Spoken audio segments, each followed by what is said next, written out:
Hey, good morning, all. How are we doing today?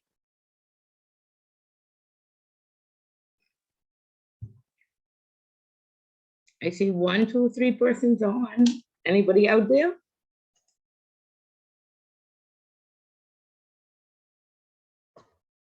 Good morning. Hi, good morning. I guess Hi. everybody.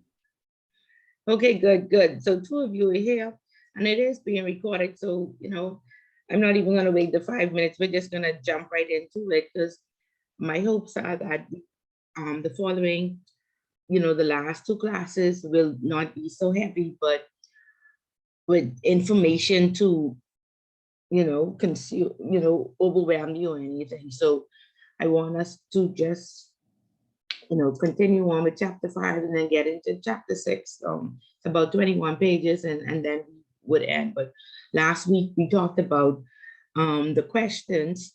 And so hopefully you would have had some time to digest some of that information. You would have looked through the questions and attempted them, at least have your format for your paper. The date is March the 7th. And so you want to aim for at least a week before March the 7th. Let's look at the calendar and let's see which date that is. So February 28th. And again, that's the end of the month. And we know how the end of the month is at work, right? Deadlines and to meet and beat. So let's try for the 21st. So if we are overwhelmed and overworked at month end, we our paper will be secure and we'd have sufficient time to look over and see if there are any errors. So let's set this deadline for this paper to be complete on the 21st. And so you'd have about 2 weeks, 2 full weeks. And we know Valentine's in there, right? We get caught up Valentine's week and then, 1 or 2, you may have birthdays. Okay, so look at the calendar and plan your your paper so you don't get caught up. Right, Simone? Right, yes, ma'am. Yeah, because Valentine's can happen and we can do nothing that weekend and then so let's plan and look at the calendar, plan the dates and then, so we finish in sufficient time. So like I'm saying, I'm hoping that you had, after last week's class, it would have set in and now you may have some questions or anything that you're not clear on. Perhaps we can discuss. So as persons join, I'll ask again, but for the persons who are on now, are there any questions? So far so good. You have the information. Perhaps you started question 1. Where are we? No, nothing. Simone, where are you with the paper so far? Um, at question 1, I haven't gotten as far as I would have liked. But yeah, just at question 1.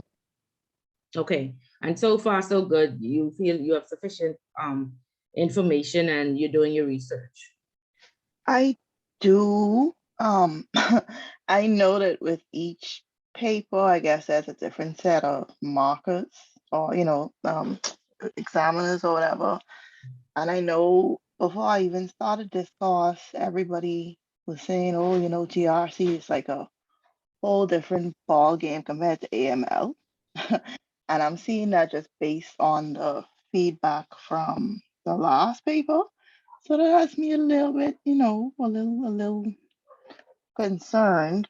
But I mean, based on what we went over in the last class, I feel as though, I know a direction that I'm going in. But yeah, I could just tell from the tone of the last paper that I know, boy, whoever was marking this group, they Way more was, meticulous, right? yes, I was like, wait, what is this? Yeah, Yeah. overall, they are very meticulous. And so, like I said, right down to referencing, I've seen persons get like 30% off just for referencing. So you want Wow. to dot all your I's and cross all your T's. And that's why I'm saying, plan for that 21st or Mm-hmm. 28 if you don't have month end stuff to do, just so you can go and edit properly. Because I've seen persons just, misstep, not read over, and that referencing lose a lot of points. Mhm. Surprisingly, when I did this course 100 years ago, I actually found, and it was just compliance, it wasn't governance and risk, but I actually found compliance easier than AML. But Hello. I, I Oh think no, I this is my connection. Everybody else can still have Miss Bullet. Roberts, can you hear me? Forbes? Yeah, I It can dipped. still have. Yeah, Oh, so it dipped. perhaps it's Dipped you. for me. Yeah, Yeah. yeah. So, and I think I attribute that, like I said, I found compliance or the GRC portion easier because Mm-hmm. I had already learned the expectation going into the program. You know, Mm-hmm. you didn't know what they really expected. You just knew that it was going to be marked in the UK. They were more meticulous and they just scrutinize everything. And so I Mm-hmm. think by the time as I got to compliance, I realized what they did, you know, what the expectation is and how they marked. And so Mm-hmm. I got a higher mark on the compliance side. But I guess it depends on the person. But I still do think this side is much easier. I don't know if anybody else Mm-hmm. feels this way, but at Boy. least now you know what they expect. Yeah. Yeah, yeah. Okay, well that's good that you have started Mm-hmm. and the time won't just creep up on you. Okay, so that's Right. very good. Anybody else? Remember now, this has to be discussion based. So perhaps we are going to read because I need some more feedback. Y'all have to keep me awake today. I was up late last night, so y'all got to talk back to me. So this can be a lively discussion. Okay, Forbes and Annie, how things over there in Bimini? Things are good. Things are Um, good. Okay, great. that paper was the same thing. I came on strong in the paper, but my feedback was I saw the talk about money laundering in there, and that wasn't what the course was all about. So that was a wake up call. I don't know. They was like, you was on point. You come on strong, but what happened there? And it's like my brain didn't switch lanes, so I got in trouble there. Right. And that's why I'm saying it's good to write that introduction. And I always write my introduction at the end. And so you can go back and check. This is what my thesis says. This is my argument. These are the three areas I'm going to cover. The question that asks about effective corporate governance. Then it has a case study, and then let me look at the questions. I get, yeah. So we want to talk about effective corporate governance, expectations of the regulator, um, embedding corporate culture or values so it can impact the culture. And then you want to talk about principles of professional ethical behavior. So what I realized what a lot of students do, some first of all, they don't write an introduction, and so the paper is all over the place, and they don't know if they missed something, or they need to put, subtract or put, what they can do when they're scaling down, because of course the word limit is very low. And then you write this beautiful introduction, and you say, I'm going to talk about corporate governance and embedding it into the culture and principles. And we talk about the first two things and then we forget the third. And I've marked many essays over the years, and that has been a commonality that you list. I'm going to discuss this or one of the questions asked, and we just totally forget. So have that framework, and so you don't go south or so you don't fall off course. That should be a constant reminder. This is what the question asked. And that's why we went through, when we got the question 4, I said, listen, there are 8 questions there. Write out all 8 and just do subheadings or subtitles. And so you know that I need to include all of this. I need the plan of action. I need a short term, an immediate plan. It's a short term plan and then a longer term plan. I need to discuss the attitudes and the approach. I need to say why this is important. And so that'll help you ensure that you cover the entire question. Okay, so put your framework in place and then go back and add the meat. Okay, and hopefully that'll help. Thank you. Okay, and as I did some more research on this, this may be helpful to you. I didn't go in depth, but I want you to look up short-termism. Have we ever heard that phrase, short-termism?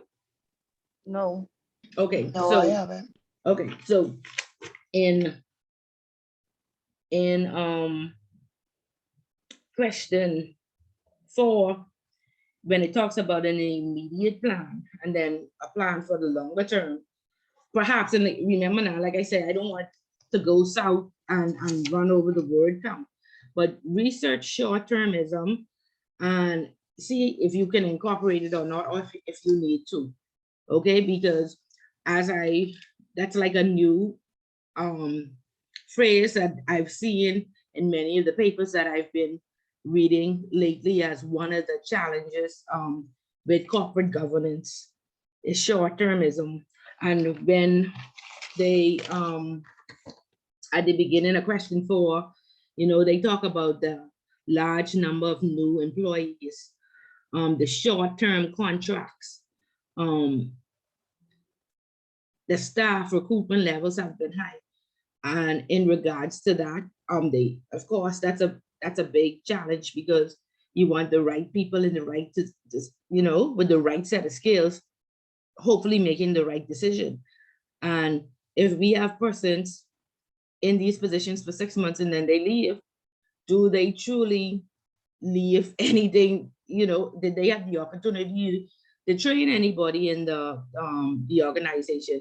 It's almost like with the expat laws, immigration laws, we are supposed to bring expats in only for 3 years because they have this specialized knowledge and they are supposed to train a Bahamian and then go back to their country, right? And that never happens, right? And so they see this short-termism as a major challenge in regards to corporate governance. Okay, so as I read, I was like, okay, this would be relevant to chapter 4, but like I say, don't go too south with it and put too much information to run out of word count. Okay, so just a little tidbit. Okay, so no questions yet. And again, we only have 1 more week, and so if you need to try and, like I said, put in your framework, put in some information, list the questions, and come back and discuss any issues or any information that you may need to be clear on. Okay. Okay, good. So by now we should have read the remaining pages of chapter 5 and chapter 6. Did anybody read? Or be stop reading? Tell me what's going on, because when I ask this question every week, people say, "Oh, Miss Bullet, I started to, but I didn't, and I did this, that." We don't read anymore. What's happening? Somebody talk back to me. Forbes, you there? Elizabeth, you there? I'm here. Okay, so explain, Miss Bullet, what happened. On the road. I didn't finish reading. You do it. I printed. I was attempting to print the material at work, and it's not until I got home I realized that all of the pages for each of the units I printed did not print in its entirety. I think there was something wrong with the printer, and I'm not good with reading it off the screen because you can't jot down your thoughts the same time. So that was my issue. Okay. Okay, but again, now we see so many things happen and the week just passes by and we're back to class. So I don't want this to happen with your paper. So please, like I say, write out a plan, try and organize yourselves. Try and set an earlier deadline, because life just happens and printers sometimes don't work at least, so just try and have a backup plan. So you're not pressured on May the 6th to give up your entire Sunday because the paper due tomorrow and you gotta dock work the next day to get it, you know. One time I had a paper due and I had scheduled my time, but again, I waited. It was on the last day and I said, oh, I'm gonna submit everything. I took the day off and then my electricity went off for 5 or 6 hours. So, you know, how do you plan for that? So this is why I'm saying do not wait until the last day. For me to meet that deadline, I had to go to Superwash with my computer and sit and get their Wi-Fi. So you all don't want to be like Miss Bullet and Superwash using the Wi-Fi, trying to submit your paper. Okay, so plan. Okay, what were you saying, Forbes? Forbes, you were saying you read and we have a discussion today?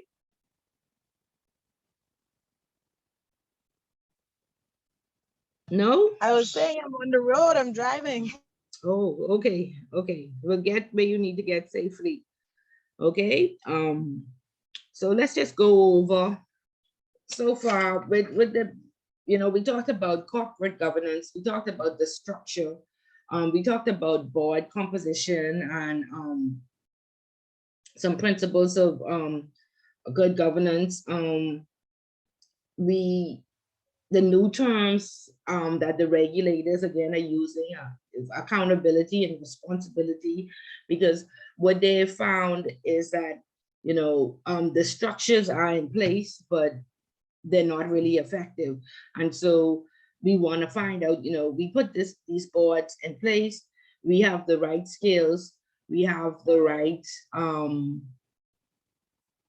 amount of persons, we have the right experience as well as educational background. However, most of these corporations are still failing. Okay, so what do we do? Again, we can't just look good on paper and then not function. Okay, and so the book goes on to talk, and I guess we'll read some today. It talks about accountabilities and responsibilities. It talks about systems and controls. It talks about measurements, evaluation, reporting, and decision making, and then education and training. And I don't know if we are there as yet today, but I know as far as compliance is concerned, we used to just, training was only required for the lay staff or you know, at one point, or entry level staff. And so it only went as far as management. We never even had like the VPs and the executive teams, you know, required to have training. But of course, as the laws were updated in 2018, everybody now is required to be trained, and even the board. And at the end of the day, I think that these boards still fail and things go unnoticed, because when we go to work, we have to write a development plan, we have to write our goals, and then we are evaluated on our development plan and our goals. So at the 6-month interval, you know, they tell you you are on track to meeting your targets or your goals or what have you that we were set in January. And then at the end of the year, around Christmas time, they give you a performance evaluation and they tell you, hey, this is where you are. This is what you met, what you didn't meet, and then overall they give you a rating, right? That's how our performance appraisals work, right? Y'all out there? But is the board getting a performance appraisal? Nope. Go ahead, Elizabeth. No, because if they were getting a performance appraisal, some employees who are disgruntled would actually have the opportunity to bring to light, at least the ones who aren't afraid, to bring to light some of their concerns. And to me, some of the appraisals, the way they are formatted, many times they aren't even in line with your job description. And so you're answering questions. Let's say now, last year I was in customer service. And some of the questions that were on the appraisal was not in line with my day-to-day duties.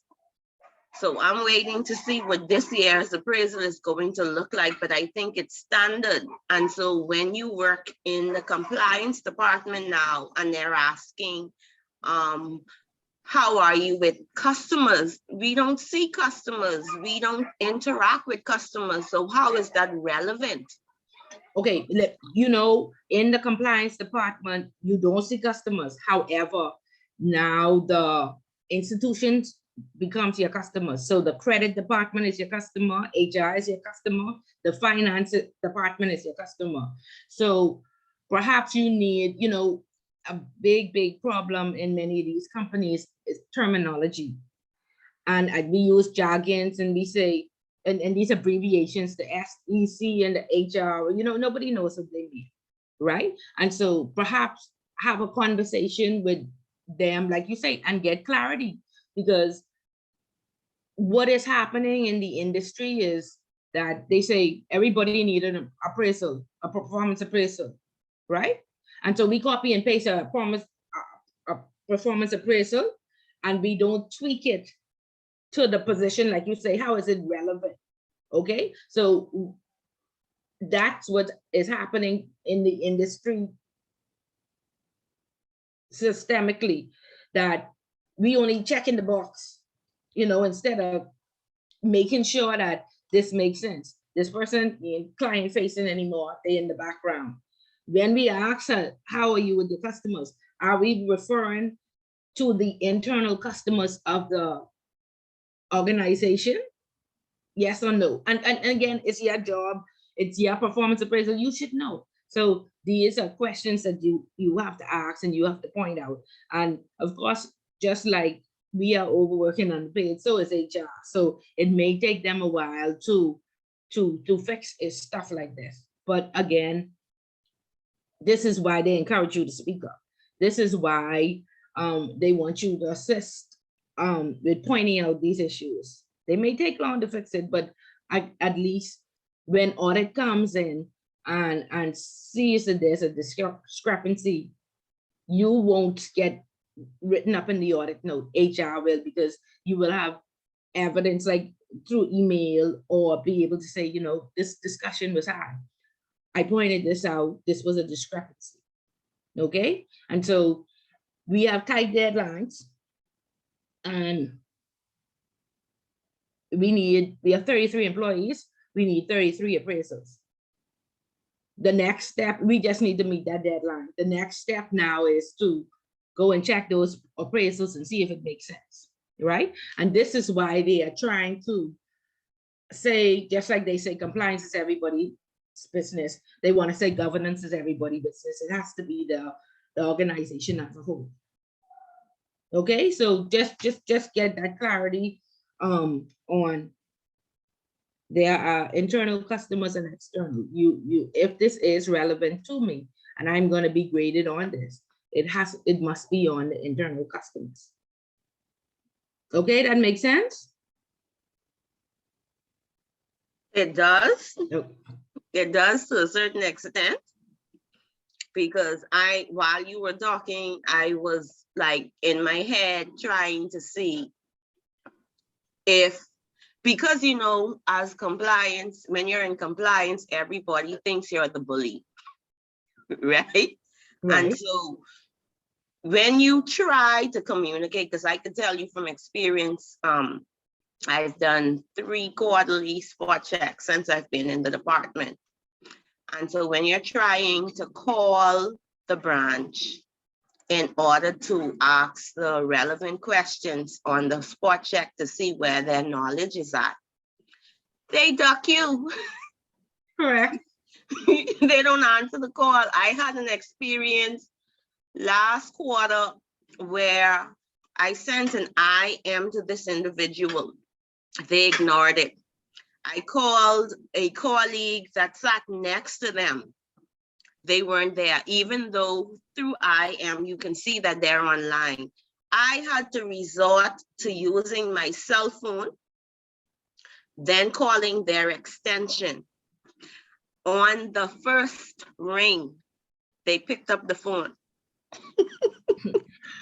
Okay, so just a little tip, because like you say, yes, you're seen as the bully, you know, compliance or the police officer, and you know, and so you want to always be diplomatic in all your responses, even though these people, like you say, you could see them on the phone and it may make you angry.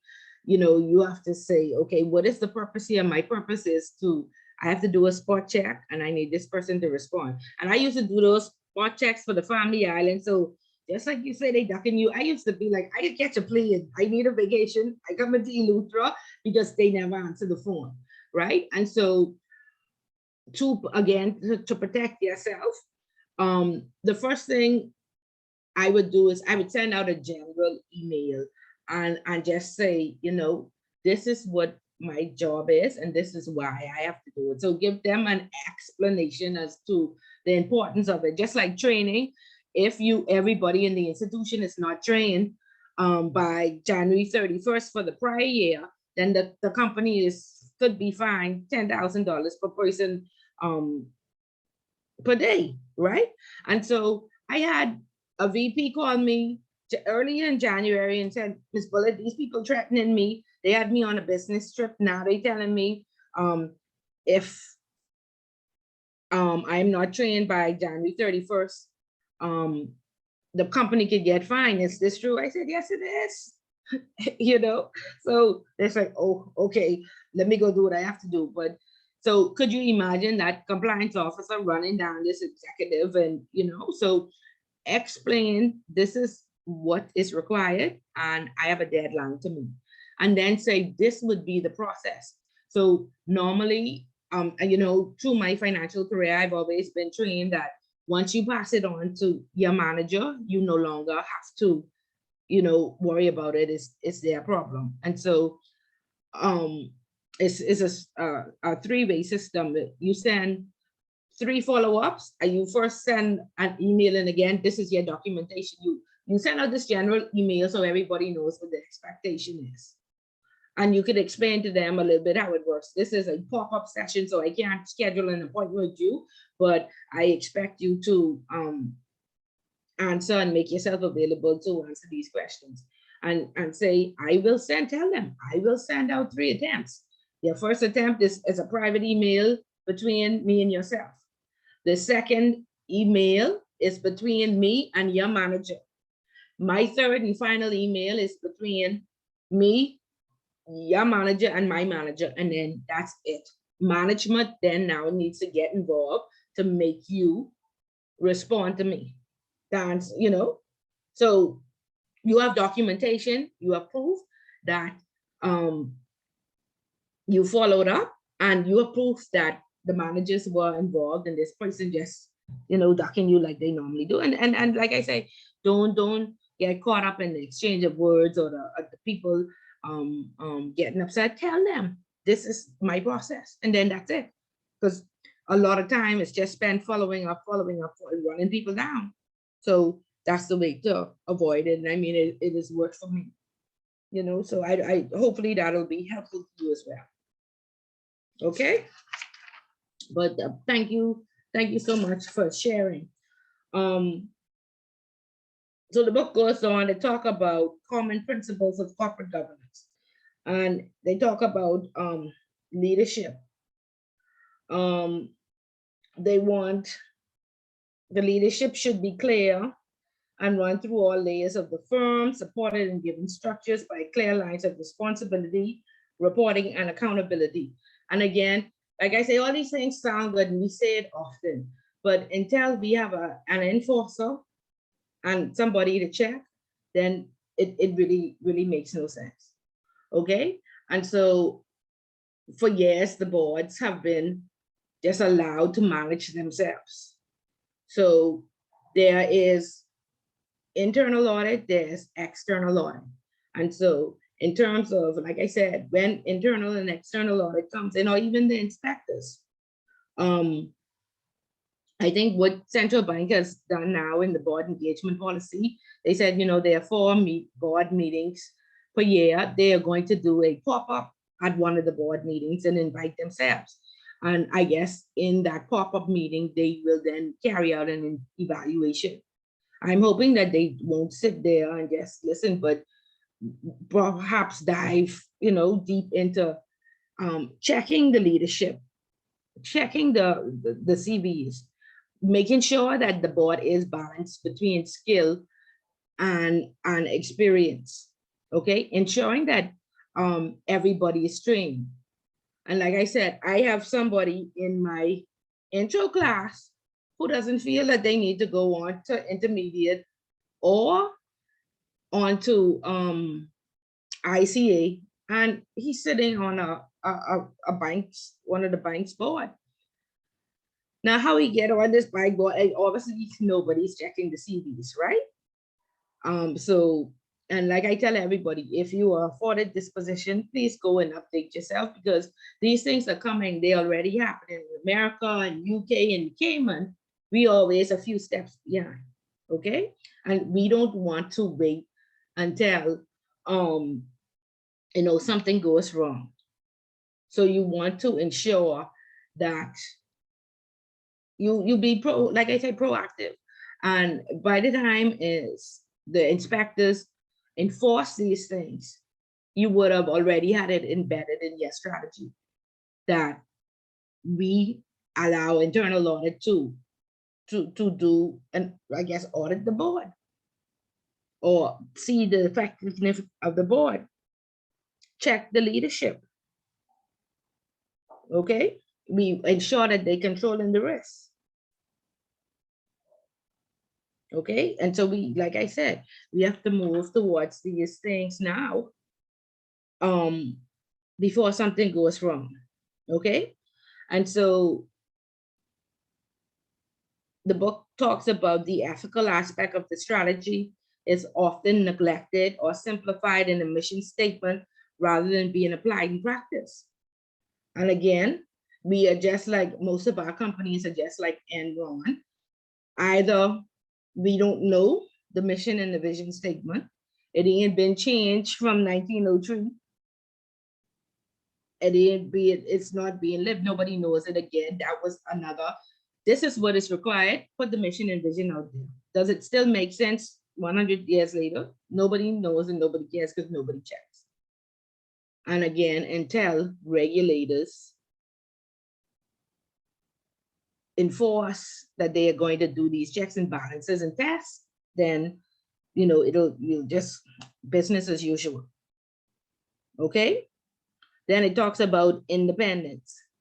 No one individual and no important decision should be influenced inappropriately.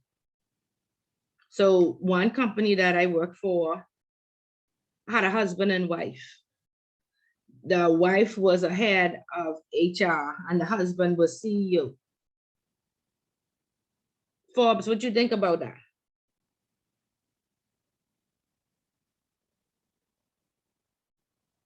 Forbes, you there? Or Simmons, what do you think about that, Simmons? I mean, I feel like that's an undue conflict of interest. Because where do you escalate it? You're not putting the performance of achievement in HR. You're appealing to my husband. That's personal and business conflict. Correct. Okay, thank you. And so Annie, this, we know that the central bank has guidelines on governance. The commission has like a code of practice. What would we do about, how did this happen? What can we do? Is this independence when these two persons, I don't know, they in cahoots. This is a conflict like Annie said. I mean, like Forbes says, Annie, what do we do?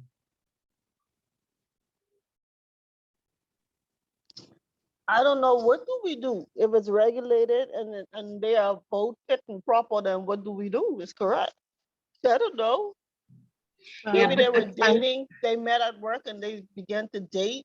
I know in most companies, one have to go, but if they were dating when they met at work, they dated, and now they're in management, and they both are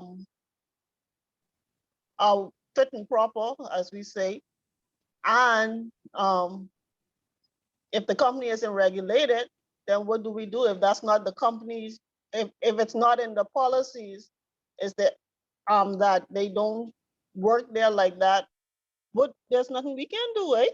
Yeah, no, but again, it's a conflict of interest, and It is a conflict of interest, yeah, but if it's and not documented in the no, policy that says, it should be. If you are regulated, and we're talking about the financial services sector here in the banks, right? If you have a banking trust license or gaming license or whatever, you regulated.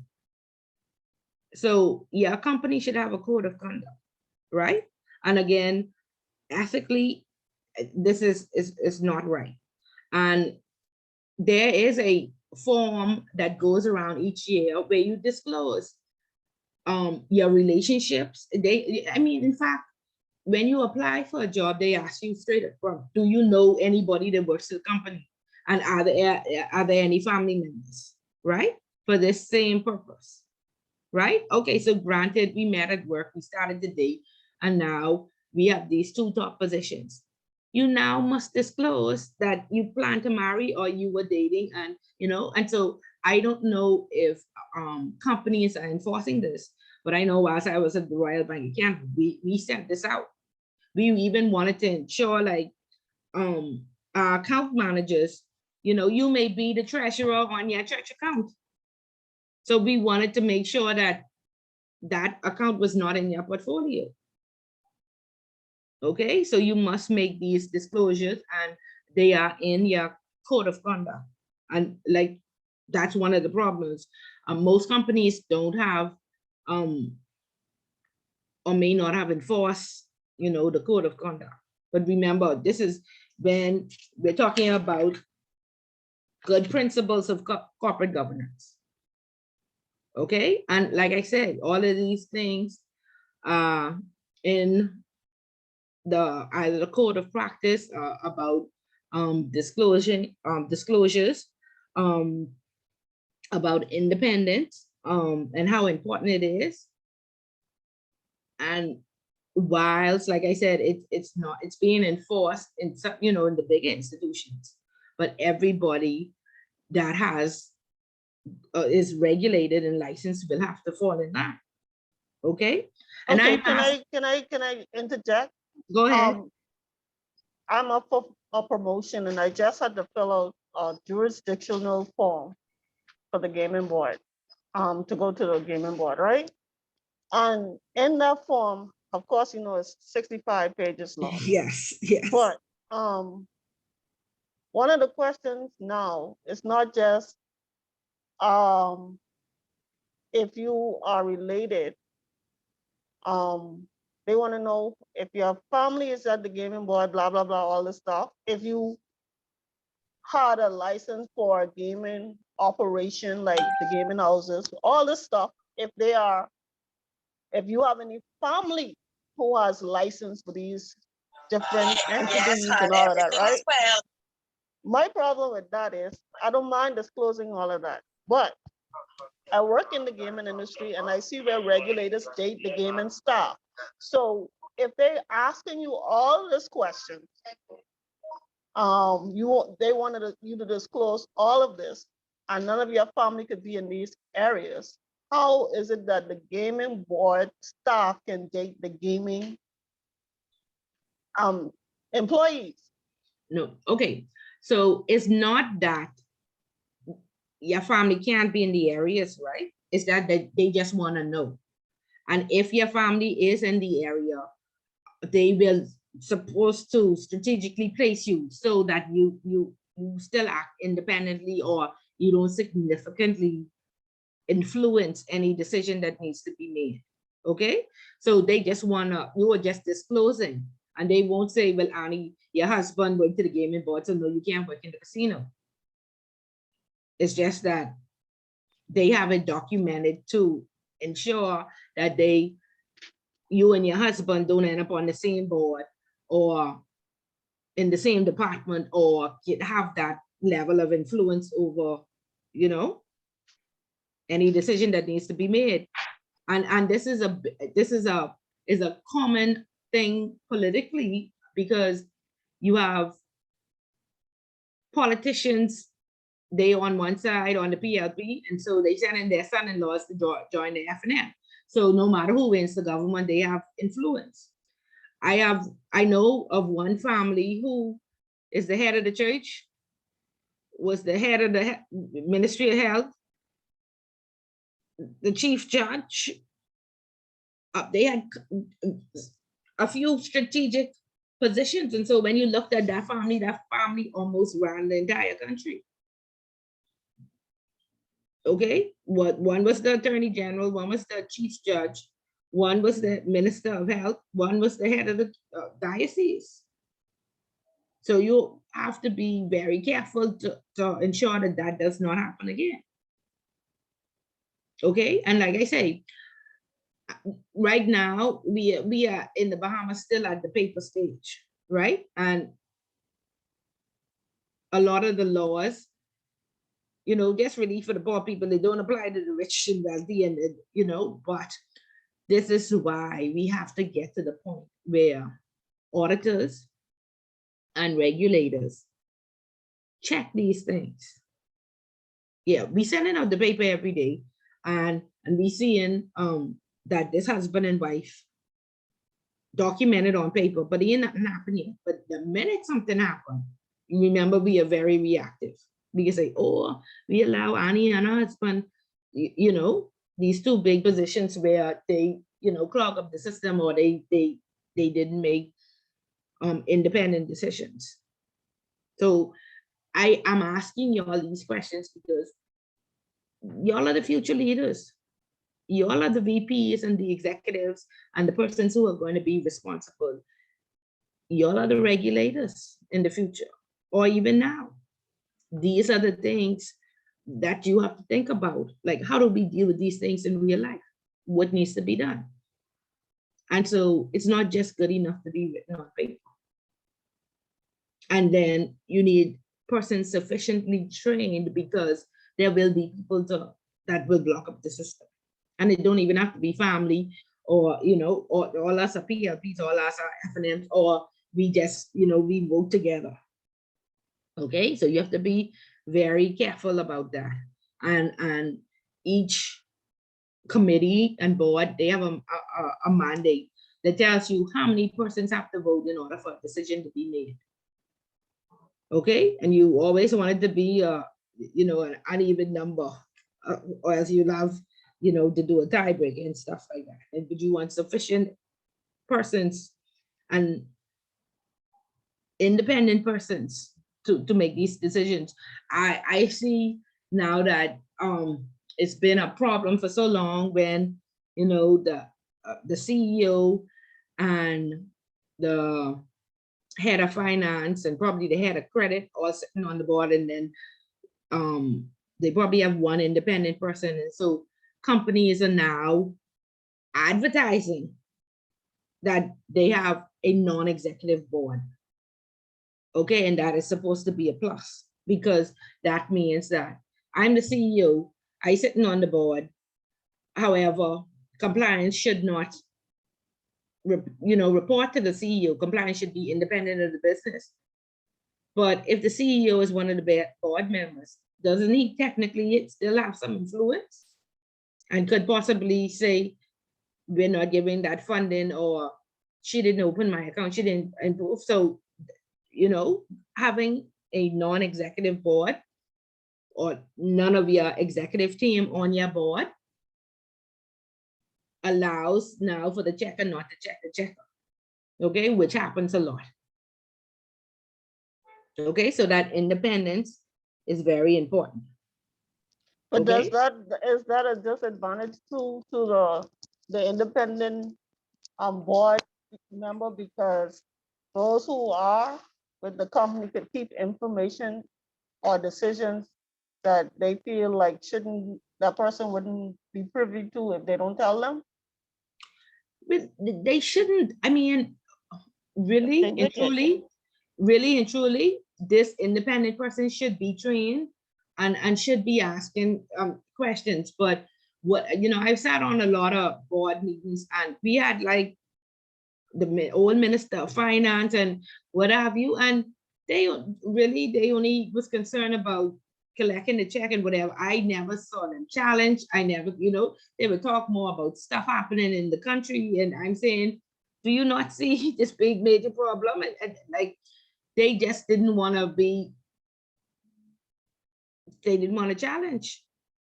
And so, and they definitely didn't ask for any extra information outside of the meeting. So, you know, for many years, I've been concerned about these independent persons, because again, who will be selecting, or this my friend, or this person ain't gonna challenge me too much, or if something does go wrong, they go, you know, probably hide it under the table, you know. So for a very long time, the boards have not been effective. Bunch of friends, lovers, and family. Excuse me. So I'm happy now that, you know, the central bank is going to, you know, visit and pop up on them, but I don't think that's enough. I think that they need a performance appraisal, just like everybody else in the organization gets a performance appraisal, and then we would truly see if are they acting independently. You know, is this sufficient leadership? Like, you know, do a spot check. And like I say, from that person who, like I said, is in my class and refuses to go on to increase their education, that you only had intro to AML, and you want a board for a bank? No way. You know, so these things need to be ironed out. Right now, we are not corroborating the information that is received. We say send the CB send. We say send a reference, the reference send. We never read, you know. We never read what these things say. We just that, yeah, we check the box. Everything is there. So we have to get to cooperating the information that is received and actually checking to make sure these persons are fit and proper. And again, like I said, we are on a learning curve. The central bank, the Securities Commission, Compliance Commission, what you know, the laws just changed in 2018. They had to go out, and then they had to get funding to realize that, hey, we can't do this on our own. They hired an entire analytics department. They fairly new, and all of the laws came, you know, it had to be in effect right away. So if they just on a learning curve, how are they gonna enforce, you know, what they don't know yet? Okay, so the regulators have a bit of catching up to do. And then you have, especially on the banking side, they feel one in the offshore world, they feel that, man, we smarter than the regulators, right? So they and our friends yet, we give them limited information, and it take a while for them to catch up with us. And so we can continue, you know, doing what we do until they catch us. That's the mindset, because we have to make this money. And then secondly, like I said, we discussed in the cruise ship industry, it's cheaper to dump the waste in it's cheaper to pay the fine and dump the waste in the ocean, right? Than to hire a barge to come pick up the dirt or pick up the whatever it is, sewer or whatever, and put it where it's supposed to go. So we just can pay the fine. Okay? So when regulators realize that, boy, these cruise ships really good at paying fines, because they still dumping in the ocean. Okay, so a lot of things need to be fixed, and we got to give them some time to catch up. But this is the time when, like I said, we should be reactive and see what's happening in the UK, see what's happening in Cayman, and learn and be an effective leader. But we're too busy right now, and there's so many reasons why we can't do it.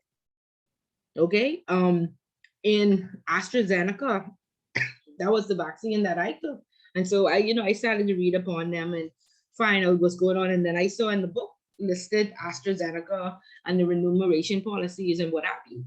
In England, their board, they put in a law that says you could only be on the board for 9 years and then that's it. I think in Cayman it's 7 years.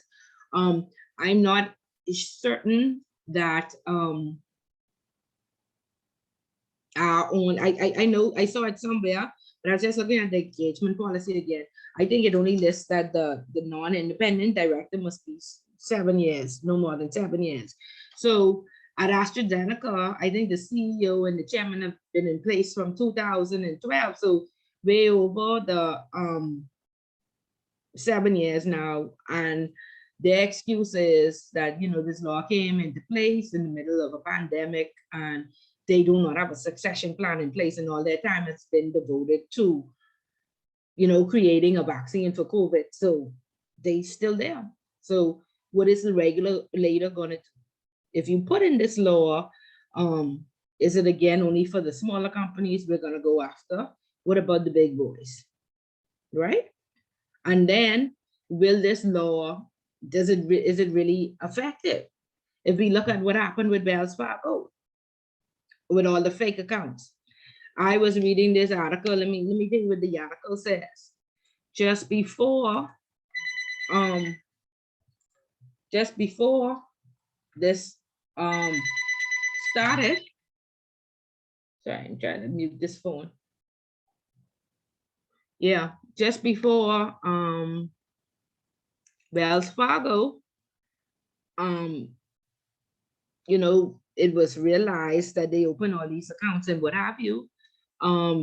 They said they had a, you know, they said Wells Fargo, and this was, I think, in 270, and Wells Fargo, recent shakeup of its board and corporate governance changes. One would have thought the financial services company was a leader in the area of board refreshment. They had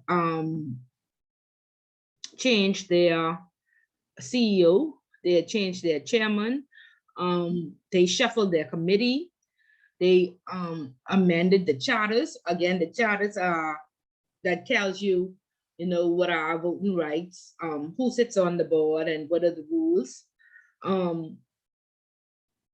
They reviewed their sales practices and risks and their shareholders advisory council. And then within that same year or a year after, they discovered that the 2 million fake deposits and credit card accounts were open. Now, perhaps this new board came into place and delved deep and found this information out. But I doubt it, because I think the regulators discovered it when they were doing their check. So I do agree that the refreshments, you know, the board needs to be refreshed. This person who done sit there for 20 years, you know, the industry has changed. The board goes, this book goes on to talk about, you know, when we looking at these CVs and we saying we want the right experience and the right skills, are we checking to see that if you got your degree in 1999, do you have your CPD hours up to date? Just like the compliance officer, we are checking, because I had to sign for my bank to open an account, and they say, Ms. Bullard, what sessions did you attend? And send us a copy of your signed CPD hours. When we look at the skills of these boards, do we make sure they're, you know, these directors in their field, if it's a lawyer or accountant, are their skills, you know, when last they've been to a seminar? But again, like I said, all of this is, you know, these checks and balances fall on the performance appraisal of the lay staff or the staff of the organization. And we have all these processes in place, but we don't use them. So the same performance appraisal, the same requirement to attend seminars and keep abreast and what have you, use that same framework for the board, but we just don't do it. And like I say, we collect all the information and we don't corroborate it. Okay, so excuse me, simply putting this new law in place is not effective. Okay, you have to, it has to be enforced. Okay, and people, we have to check that people are doing what they ought to do. Okay, or we end up like having the law and we don't have a succession plan. So therefore, what do we do? Okay, so again, it's required that a succession plan be in place. So when your time is up, you can't say, well, there's nobody else qualified. Right? Look at what happened to the Republican Party. Is there truly nobody else qualified other than Donald Trump?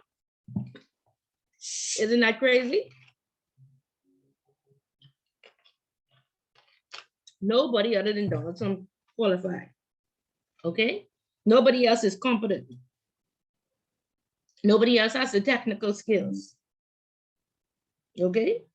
Nobody else definitely have no CBD hours because nobody been checking. And so if you haven't been checking me, and this is, it is required, but nobody checks, I can get away with this each year and continue to hold my post whether I qualified or not. But if something happens, then we pull out those CBs and they say, let's pull it in Binder. No upgrading classes for the last 10 years. And nobody checked. Okay? And so, like I say, you have the people who won the Nobel Peace Prize writing and saying, where were the regulators when the credit crisis happened? Or why did they not have enforced preventative measures? Okay? And so if you don't check these things, if we're not ensuring that there's independence, if we don't ensure that there's good leadership, if we don't ensure that persons are adequately paid so they're not bribed, but also not overpaid, because remuneration is a big thing now. What does all of this affect? What are we daily doing? Influencing our what? Dimitri, tell me, what does this affect? Facts a lot. Yeah. And the culture, right? And the culture of the organization. Yes, absolutely. Yeah. So we develop a culture of just collecting stuff and not cooperating it. And everybody who comes behind us, that's how we train them.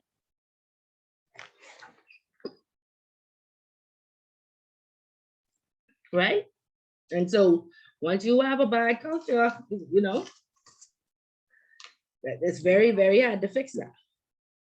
Yeah. Okay? And then we have a diverse group of persons. And so I grew up this way. I have what is the Bahamas made up of now, right? What type of cultures or not different nationalities? Bahamians, Haitians, Jamaican, and so we started to make these excuses. Not only is she, she aggressive because she's from this place or because of that. Okay? So a bunch of cultural excuses, a bunch of reasons why this behavior is accepted. I say, and I guilty of it. Oh, they Swiss people, Swiss don't follow the law. Okay, and in my experience, the Canadians are much more conservative than the Swiss. The Canadians, they try their best to follow the rules. They don't want to be in problems with the regulators. However, the Swiss, man, they ain't smart as us. they ain't gonna know what we doing. Yeah, we could find a way to, you know, go around this law. That's just the perception. Okay. So leadership, independence, competence. Okay, and succession planning, because somebody has to be next in line. Okay, and if we are truly saying that these persons can only sit on these boards for 7 years, are we just going to remove? Like, what is the UK going to do? Just remove the CEO?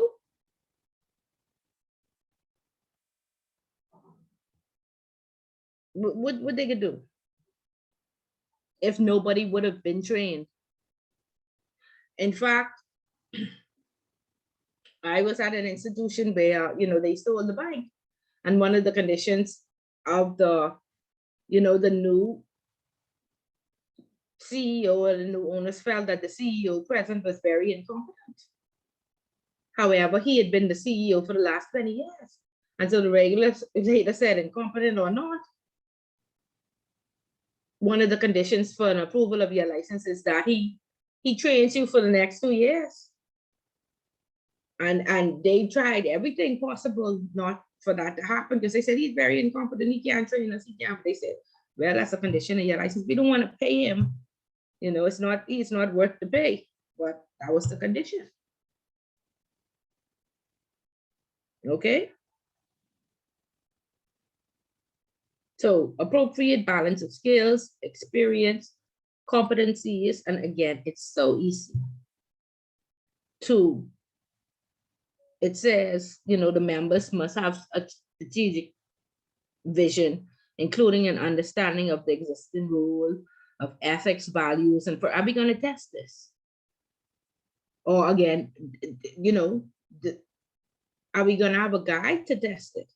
And so it's not, we evaluate Dimitri one way and then Simmons the next way, because he's a man and she's a woman. Okay. It says that it goes down to say the balance of skills, experience, and competency is necessary across the board, depending on specific role requirements, would be at least 10 years in relevant functions, accountancy and audit experience over 10 years, freedom to receive information that is accurate, timely, and complete. Oh, it does have regular annual appraisal or evaluation of the board and the chairman. Okay, and I guess that's in the UK and what they require.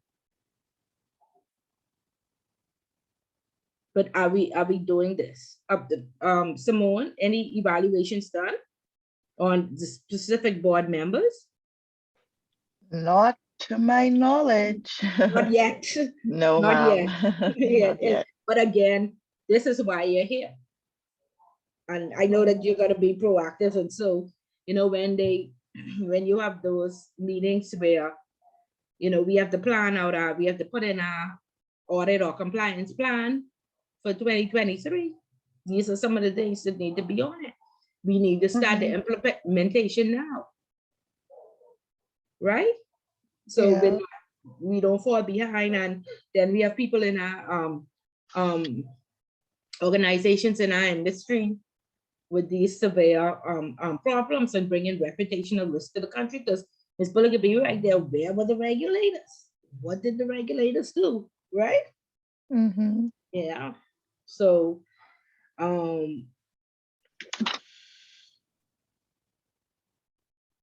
remuneration again.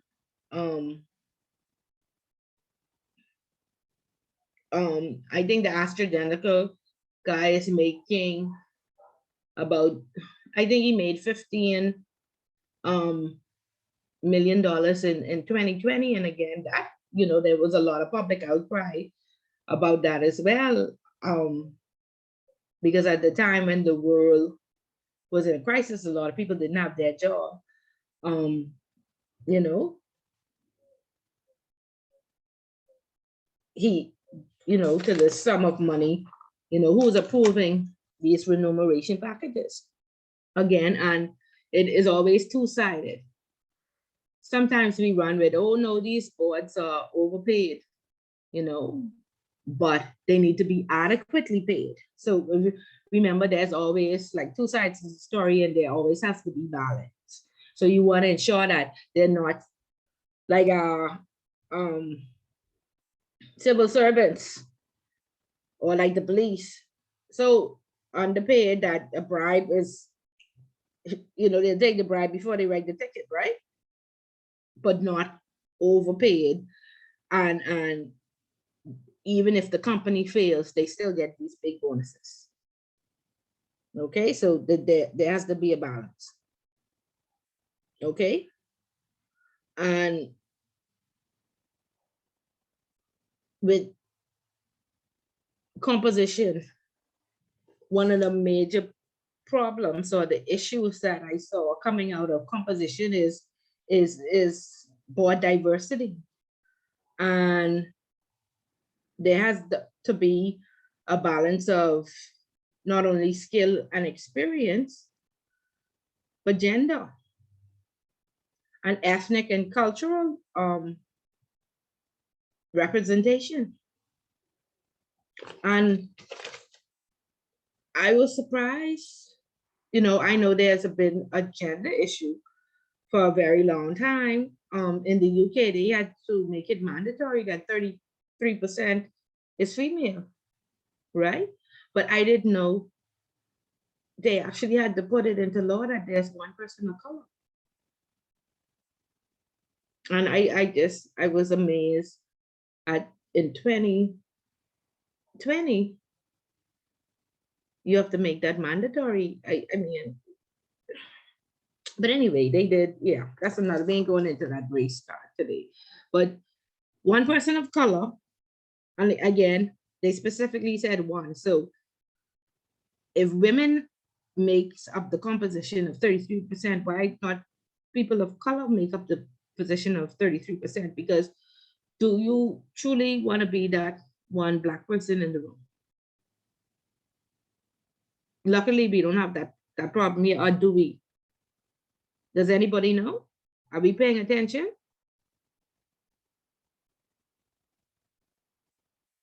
Simmons? Do you think that's an issue for the Bahamas? I don't think that's an issue in the Bahamas. No, I don't think that we have, and I think that actually in the Bahamas, well, statistically, we have one of the highest number of females in leadership positions per capita. And we also do, I guess by default, have a large number of Black people on our board, so to speak. So, and you know, we have the expat import problem. So I don't think we have a problem with that type of diversity. However, you know, there's always room to improve on. While those may not be our issues, I do feel that persons being fit and proper for boards and having the correct type of skills for the boards are actually, that's more of an issue. I've been looking through a lot of the new boards that have been coming out on. I think BDB just put theirs out this week, and it was a mix. It was a mix of young persons, of, I guess, ages, genders. So I'm not gonna, you know, jump on them and say that they're not being diverse in that aspect. However, they also didn't publish any information as to the background of these people, what their specialty is, you know, what they're going to bring to the board. So I find that for me, that's kind of lacking in what I've been seeing in the displays of the new shuffles of boards that have been coming out now. Okay. Okay. And what about in the offshore world? Anybody in the offshore world? Is it the same? Because do you work in offshore? Are you familiar in the offshore banking? No, I'm not. Okay, yeah, so I would want to think about, yeah, of course, in retail centers, you know, we have, well, in the Bahamas, we have what, 85% Black and 15% white. And so, yeah, we shouldn't have that problem. But on the offshore side, I'd want to check to make sure that the 33%, as well as color. But again, you don't want to be, I don't know why they specifically, and I checked twice to make sure it says one. You don't want to be that one black person in the room. So definitely when we get to putting this in law, I'm hoping that the regulators realize that fine for the for the commercial sectors, but Hi, Ms. Bullet, I want you to know that just because that there was some controversy, well, okay, the placement of the term person of color, right? That doesn't necessarily mean that they're gonna place a black person there, you know. There are options. They can place an Asian person there, meaning an Indian or, you know, another type of person of Asian descent. They can place someone that is of Latin descent. So a lot of the big firms, because racism unfortunately is a big problem, they do put the terminology person of color a lot of time to abscond and still avoid putting a black person in that position. And a lot of the firms that have applied this law, when you look at the pictures of the board, right, you find that person of color is usually another Asian person that they have placed on that board. So there's still some work to be done around that terminology and around the racism block that's there, because technically if I put a Thai or if I put an Indian in that position, I have filled my duties and placed a person of color on my board of directors. Okay, good. Thank you so much for sharing. Yeah, because when I looked at that, I said, okay, so one person of color, what about the Mexicans? And, you know, I did think that way, but I just stopped. Okay, so good. Thank you for sharing. There is a bit in the UK again, shareholders activism, and the book had talked about activism again. It used to be private. Now, before, with the activism from the shareholders or anybody else speaking out against these larger companies. However, now it's more effective to call up CNN and call up the news, eyewitness news, right? And make it public or go in Russell Square. And so you're seeing more of the activism going from, you know, persons just standing outside the building and complaining or sending in their letters or what have you, to more public arenas. The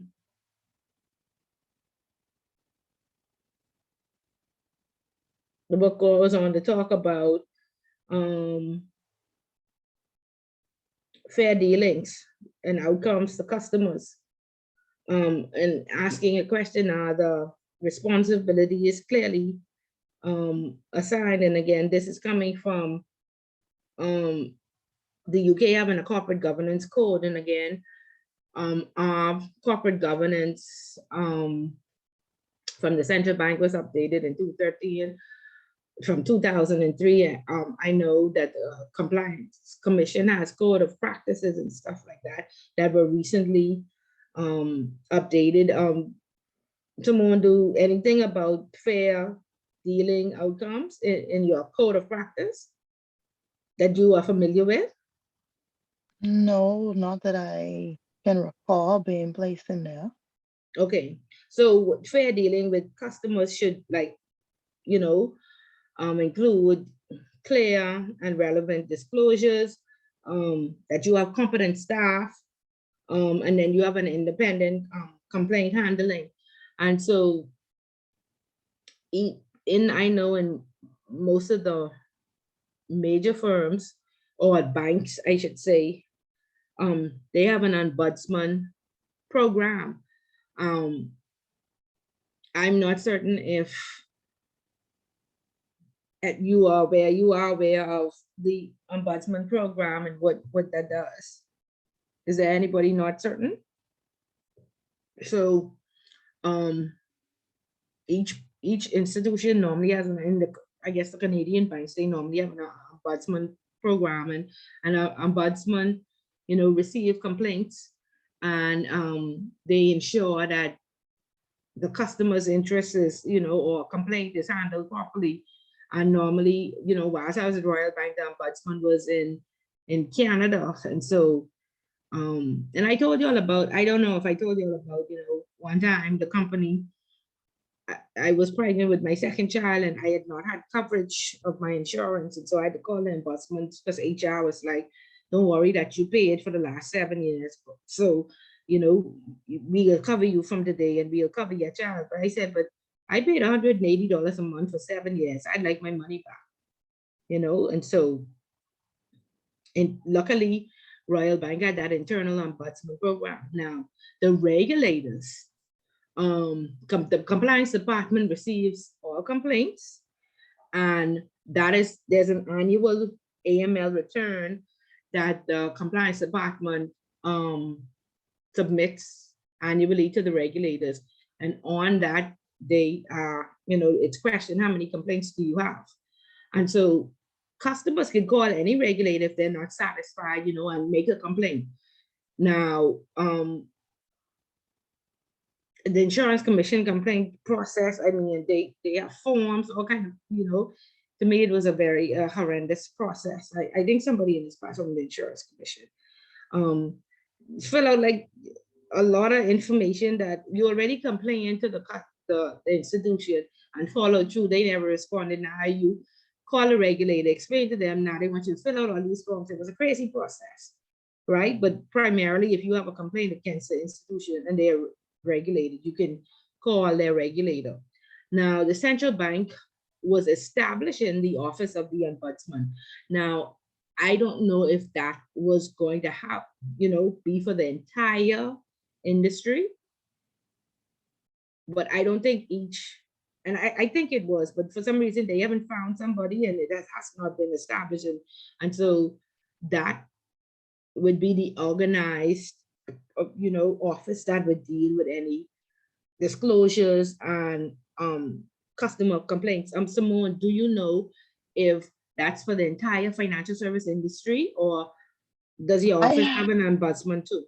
No, we don't for sure. But yeah, I was wondering the same thing, whether or not, the DNFBPs, if our sectors, if they would also go to the central bank. But if I was clear, you're saying that you wasn't sure if the central bank had filled the post, because they did.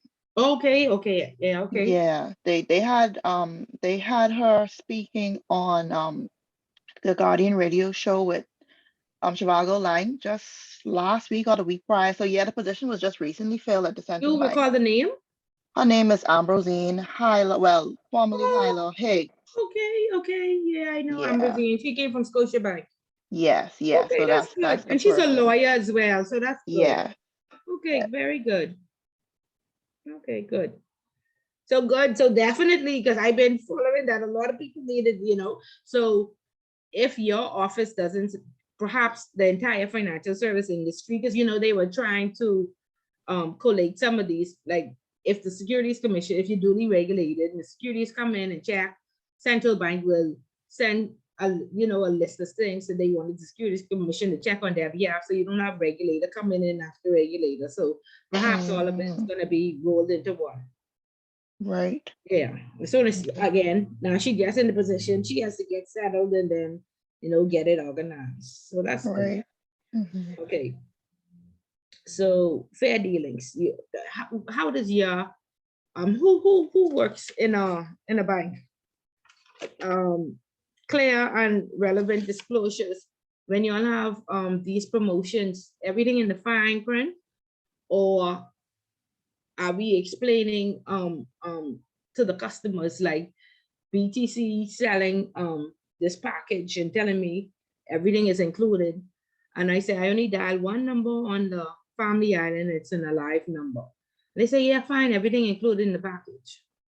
Then I get a bill for what, $800. And then they could tell me some little small writing on the package specifically says that if it's a live number, you will be charged. I said, listen to me. First of all, my phone was working properly and I did not have a problem. Y'all called me and I said, I specifically have one number to dial. Y'all didn't tell me that a live number would cost me and it was not included in the package. And now I have an $800 phone bill when my phone bill used to be $16 a month. Okay, so are we still doing that small print? When we have our promotion for the month, are we explaining that introductory rate for this credit card is 5%? And 2 months later, it could be 25. Dimitri? Dimitri there? Sorry, I had the thing on mute. Yeah, you have to pay attention to these things, and you know, it's an ongoing challenge. You know, it is what it is. We had to practice reading and practice observing, knowing what we're getting into. You know, part of this program is that companies should explain their products properly. And you know, we lack consumer laws, and that's a concern for me. And you see our regional in the region, these countries have consumer protection, you know, consumer information, consumer rights. But you know, We we're still, have it. Hey, we have it too. But yeah, we get it. is it Please explain. effective? I can listen. No, it's Yeah. not. Okay, because like when it's the price gouging, when it's a hurricane, or even with the pandemic, you know, price controllers come on the TV and say, we're aware that blah, blah, blah, and we're going to put a stop to it. And then we don't hear from them no more. Correct?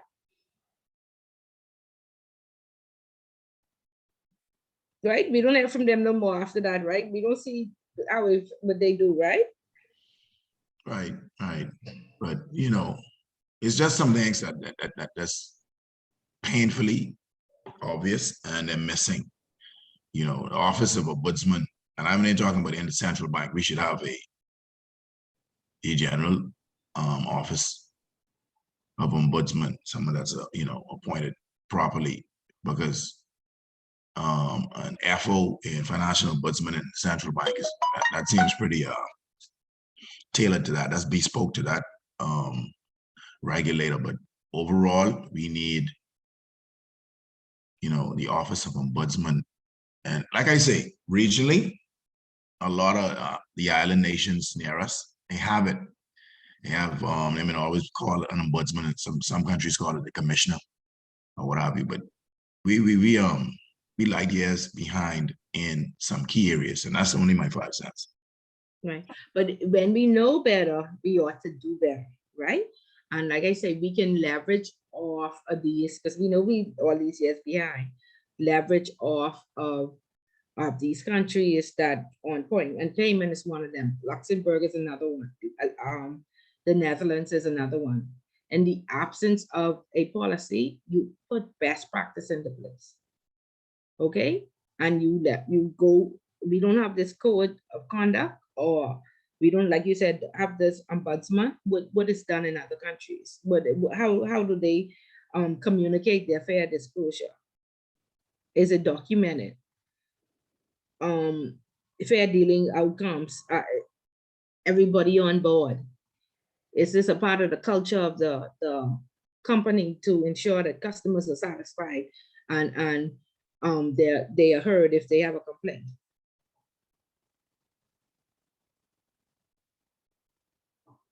And the book goes on to talk about, in 2018, the UK government code that the board is responsible for creating the open culture that fosters debate and challenge.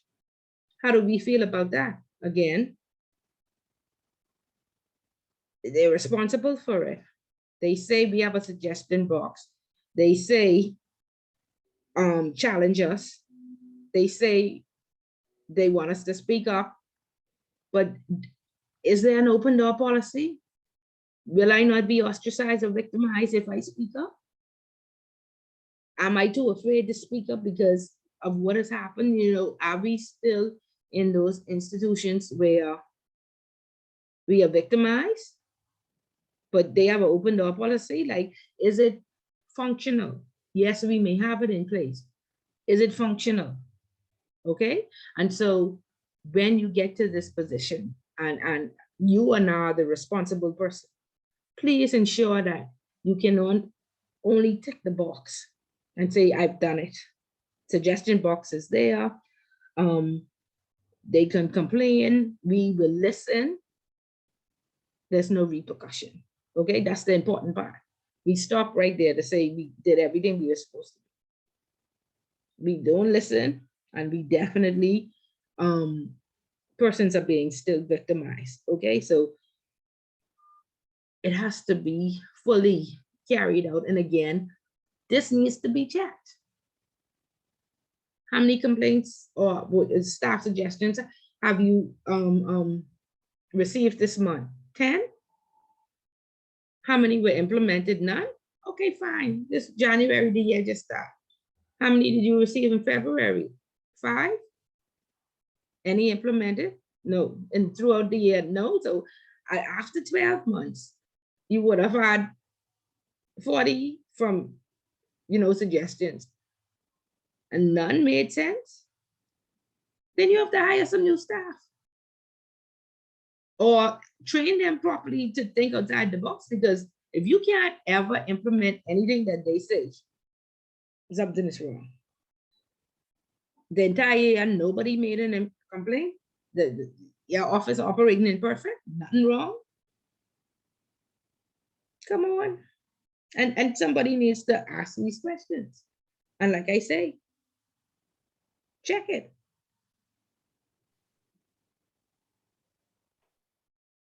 Okay, I have a question here, and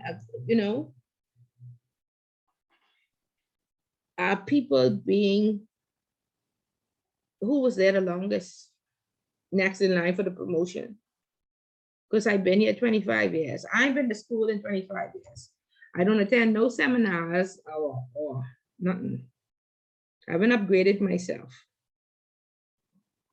I don't have people skills. I don't have soft skills.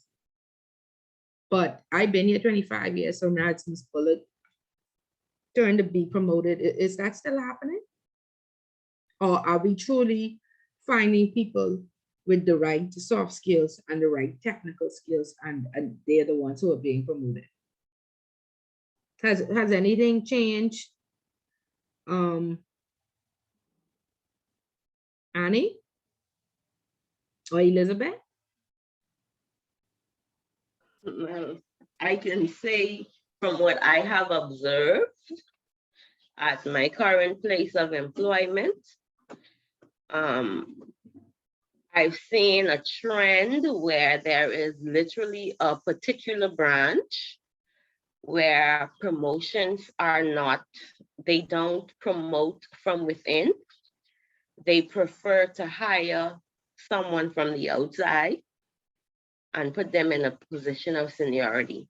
And the only way a person from that particular branch can actually be promoted is if they request and their transfer is approved to go to another branch, and literally within months, you would see that person being promoted. Okay. So it's still a problem. Is this something that we, in meetings, they say, come on, speak up, any questions or concerns? They don't want you, really truly want you to express this. Can you express this? To say, I've noticed, so. Well, I have never been a part of any of their meetings, but speaking to some of the branch members there, they don't speak up. And the reason why they don't speak up is fear of victimization. Okay, so then we have a culture of persons who fear victimizations that don't speak up. And so we have a bunch of disgruntled employees. Right? Pretty much the entire staff. Right. So who is monitoring this? Because I sure everybody talking, and so if the majority of people have a negative connotation, who is monitoring this, and why is it just the accepted way? And that is what I find so amazing. It's because the executive committee is aware, because when they have staff meetings, they always talk about persons having their water cooler conversations, and they point out or they hint on certain things that they are aware staff is complaining about. But you can't get rid of the manager. The manager isn't leaving. And so the only way you can actually see a promotion is you leaving. And that's the sad part. And they're not literally every month, about 2 or 3 emails are coming out last day. And so it doesn't give you confidence, because I've been there for 2.5 years, but I gave myself a benchmark as to how long I wanted to stay, because I really wanted to get my foot wet in the compliance department. And as of March, I was been in there for a year. So I'm actually achieving my goal. And so when I leave, I won't feel some type of way, but I see persons there for 7 years and you're still making your entry level salary. The contract says XYZ is when you would receive an increase. You never see where this increase come in. So how are you want to motivate staff only by having parties and getting the staff drunk, but then they ain't getting no money? Okay, so then again, somebody has to speak up, and if you're afraid to be victimized, I would just go from who's monitoring this, because this seems to be a problem, for a very long time. And we have to learn how to diplomatically have like these tough conversations, okay? And practice. Go ahead. Sorry, the sad part about it is one of the persons who's supposed to monitor it is the senior person in charge of my department, right?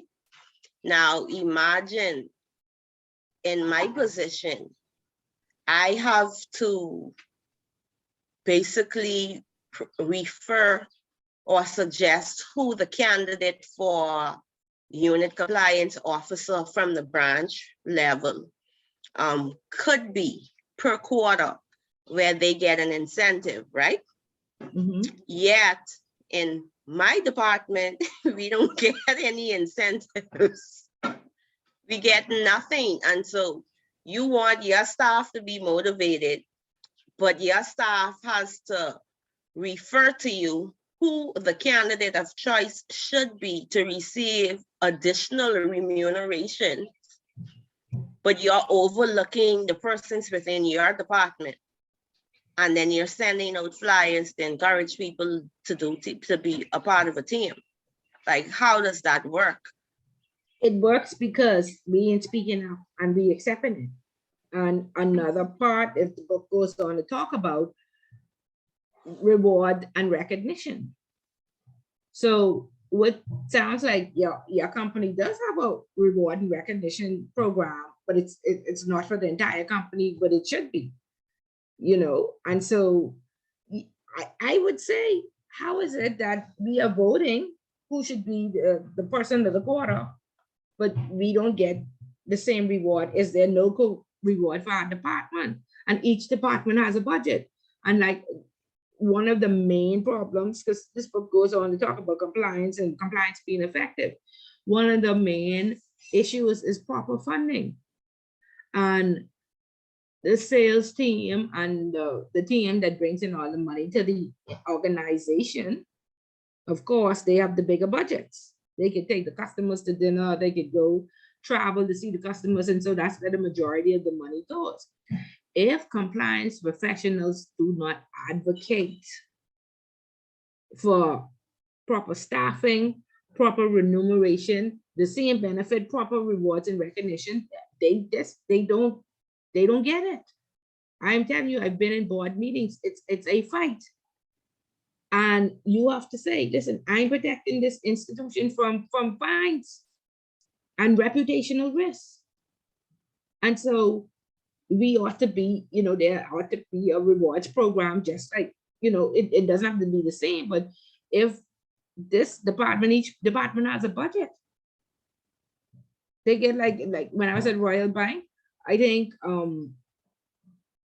at one point I had 5 employees, so I had $1,000, each quarter to do reward and recognition and what have you. Now you do have some managers who just keep the money and want to give the money back to the company to make themselves look good. But I had to fight because there was, like I say, regardless of what department we are, we should have the same benefits. This is a benefit, and perhaps you need to look at the benefit angle and say this, but your company should have, like you say, don't just get us drunk, and then it has to be, and buy us food. It has to be diverse. I had one person who was vegan. So when on the day when we having KFC or ribs or something like that, I had to make sure, get that person, some vegan food. I couldn't just say, oh, well, we having chicken, you have to eat it. If you want to be effective, you include everybody, If you work at a diverse institution, you have to be diverse, okay? Then I had a devout Christian who was in her 60s, and then I had somebody who was 18 straight to 30. The devout Christian only wanted a breakfast. And so I found somebody who was older in her age, and I said, I will pay for you to take her to a breakfast and, to a nice place. And then these persons, they wanted to have a party at the bar in Bahama. So I couldn't just say we having a party at the bar in Bahama. And the Christian, she always had to miss it. So no, I always made sure that everybody was happy. Okay, and I tailored it to the needs, of my staff, because everybody was different. And I also went a step further because, sometimes the budgets is one, we used to get $1,000 and then they cut it down to 800, then they cut it down to 750. And I was like, oh, what I could do? I already have them used. Either I have to put the money out of my own pocket or I have to be creative. So I created a list and I said, please tell me what motivates you. And would you believe that 2 persons said that they like recognition? They didn't want like the movie tickets or the bear tickets or the gas tickets or the party at Bahama. They didn't want that. They wanted recognition. And I said, really? And they said, yes. And so then I implemented in my own department, employee of the quarter. And I put some money aside for them to go do a photo shoot. And we put their picture up in the lobby. And so I was at Royal Wealth Management, and we had high network clients. And so when they came in, sometimes for meetings or whatever, they'd say, who's this lovely person? Who's this employee of the quarter? Can I meet them? And I would go to her desk and call her. I said, the guy out there, the customer wants to meet you. And he just said, I just wanted to congratulate you. And that made her world. And I was happy too, because here it is. She is now satisfied, and I have money for the persons who are motivated by money. Because the other person said, I don't need my picture, no way, I don't need to meet nobody. Give me that $200 in cash. I was fine with that. Okay, so you have to find out, everybody will have different needs. Okay, and what is very important, you want to create a culture where everybody feels that they benefit from the benefits of the company. It's not for some, it's for all. And like I say, I've sat in those meetings where you have to explain why compliance and risk you should have a budget, based on a number of employees. So your manager has to push for that. Okay, and you want a culture of persons being rewarded when they, go above and beyond, and that's for everybody. That's a benefit of the company.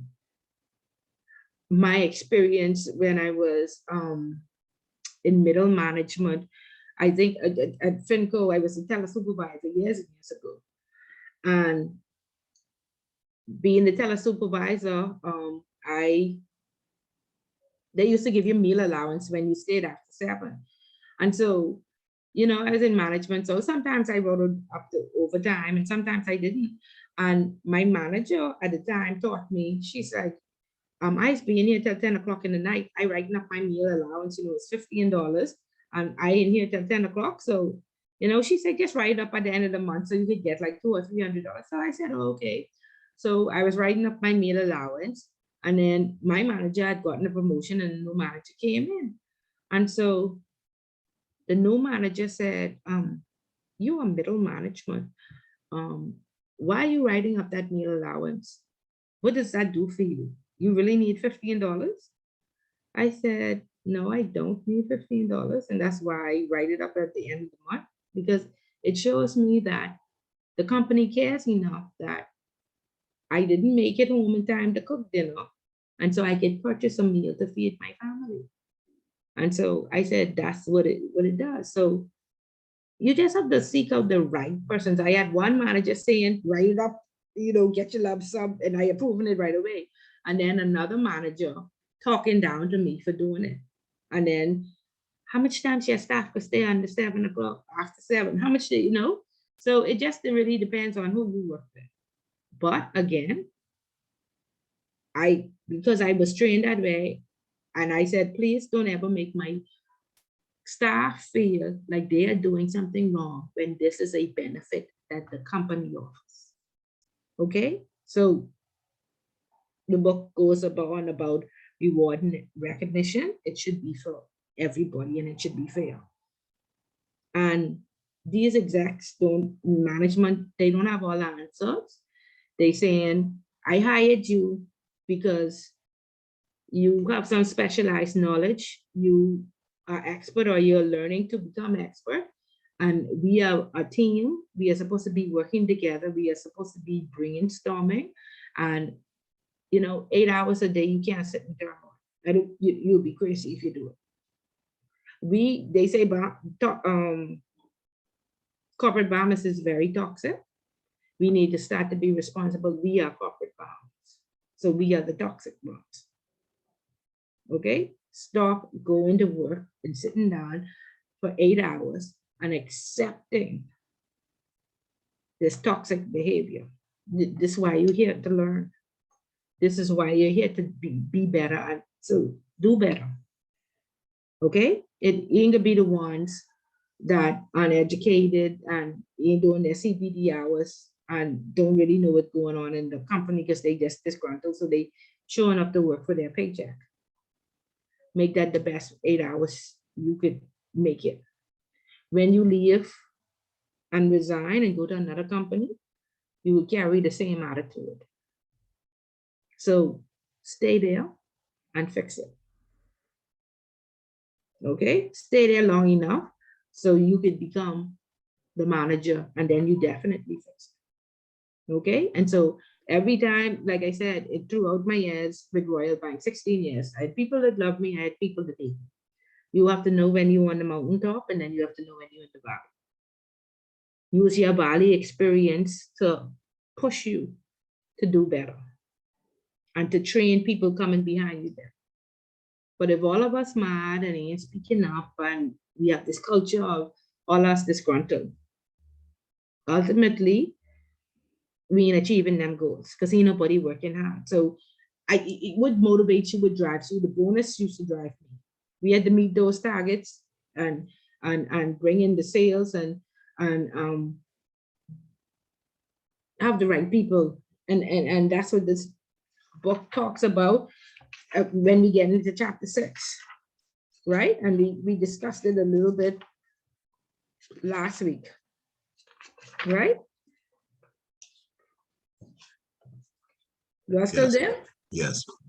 Okay, it says, what does chapter 6 say? You have to have the right people, right?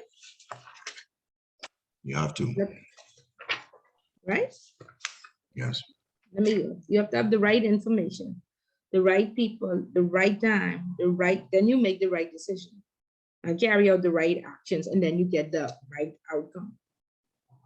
Because like I say, a bunch of disgruntled people in meeting those targets, and they ain't pushing hard, and they ain't going the extra mile because half of the day they disgruntled. Right? So this is a vicious cycle, and as new people come in, they come into this vicious cycle. And ultimately, this institution may fail because we simply have people who ain't checking. Oh, Miss Bullet didn't do what she's supposed to do, so I don't like it anyway. You know, that attitude. So the long-term effect, Elizabeth, can't be positive. Right, Dimitri? That is correct. Well, if you're anything like me, I didn't go there to change the landscape. But you have I'm no, there- but you have to. But see, that's just said that everybody, corporate governance and compliance is everybody's business. If you don't go in there to change the landscape, because if you know better, you ought to do better. We could go right to question 4. Recruitment levels have been high. I understand that. But when you have persons sitting there 13 years, 7 years, you only been there for 2 years, y'all sitting down on your laurels, just complaining behind the scenes. And I must be the one to come in and try to be the hero when I know I leave it. Yes, Elizabeth. But just guess what? Let's look back at the Wells Fargo situation. Those persons were in place for 20 and 30 years. They had just refreshed their board. When those new persons came in, I'm certain they didn't sit on their laurels, okay? I'm certain they say something is going wrong, and we notice it internally, so now let's get external audit in to expose it. You see how many accounts? $2 million worth of false accounts. But they gone in, fresh eyes, fresh mindset, fresh skills. We see the problem, blind eye. That's what you see. And this is why we talking about ethics, right? This is what they hired you for, to make a difference. Right? But you essentially saying, I can't beat them, so I could join them. Or I could just leave. I don't complain. One of the reasons is a part of it growth. I came from worse. I came from a company where me personally being competitive was always exampled as a negative trait. I was a manager when they were having competitions. My drive was for my branch to always win. And when meetings were being held with managers and supervisors in the meeting, oh, Elizabeth always likes to win. Elizabeth it's just about winning for her. So what is supposed to motivate me if you're giving away $300? I won that $300 because I know what I could do with that $300 once it hits my account. It's a negative trait for me to always want to win if everybody else don't try hard enough. That's not my fault. And so because I come from the exact same environment where it was worse, I would make suggestions and they squash it. And so now. But Elizabeth, that's a positive thing. Elizabeth always wants to win. Suppose they said Elizabeth always wants to lose. No, see, it's the undertone. It's the sarcasm. Yeah, and I know. You care. Yes, I do want to win, and I would encourage you all to win also, and then move on. But see, as women, it's just too much emotional. You know, too much emotions. you know. The other day, I went to a food place and I was waiting in line and I said, boy, your food always on point. You know, I said, I haven't found a place like this when I always go. The food's consistent. You know, the man come out and tell me, Miss, you want me to tell you the secret? I say, yes, sir, tell me the secret. He said, you only have all male cooks. No emotions in this food. No feelings. And when my daughter cooked for me, my daughter, if she mad, Chachi is me right there crying, stirring my pot, and I be like, oh, you might as well throw that in the garbage. Because that tastes just like how she feels. Bitter. For true, that tastes just how she feels. So I have to say, are you happy, honey? How you feeling today? Then she cook. But boy, if she's sad and she mad at me, oh. And that's just what we do as women. Who cares what they say? No, You know, I never who cared. cares? I never cared. But the sad part was many times they disqualified me, even though clearly you can see, everybody else could see that, hey, Liz won. I got disqualified, and then they allowed other persons to win. And then those persons would call me, boy, Liz, you know, they do you dirty, right? Okay, but Liz, you read your Bible? Yes, I do. Okay, so Jesus came to save the world and they nailed him to the cross. Who are you? Jesus come to save the world. So if you read your Bible has an example for all these types of things. Okay? I'm not saying it does not happen, but you have to, like, you know, and these colloquialisms are so true. You have to be the change that you want to see. Yes, you do. I do want to win, and I encourage you all to win as well. Yeah, they cheated me. However, I leave it to management to fix these cultural problems. I will continuously speak up about it, or I would advocate for to do what is right. Because if you do not hold these people feet to the fire, these things go on for years, and then ultimately the institution fail, right? And like I say, I dressing up every day, put on high heels, go to work because at the end of the day, I want my salary, like you say, some people's salary increase, some don't. I want the reward and recognition. I want my salary to increase. I want the good bonus. I want the company to do well. If the company does well, I do well. You know, if they don't do well, I don't do well. And so you setting a goal, and I think our expectations of people of life is too high. The Bible says that we will be reasonably happy in this world. Okay? The Bible says that the heart is wickedly deceitful. But when people do these things to us, you know, and be evil to us, um be mad and be shocked and be surprised. No, they're human beings. Okay, so all these things that happen, there's an example in the Bible. Read your Bible and stop being surprised. And everywhere you go, there's a demon waiting to attack you. Okay, so you could move and move and move. You have a different type of problem everywhere you go until you accept the things. You cannot change the things you could. Okay, so again, ethics. How do we act ethically when we join in them, because it's the culture of the company and nobody will change it. You here so you could get a promotion. You here to get to the next step. When you get to the next step, you think things could be all that glitter is gold. No, you have to set a standard now. Whatever you practice, you become. You practice to drive at 18, at 30, you expert driver. You practice to turn a blind eye. When you become the manager, yeah, I completely shift. And so all this training, all of this, you work in purgatory. So you make all this big money now because you educated.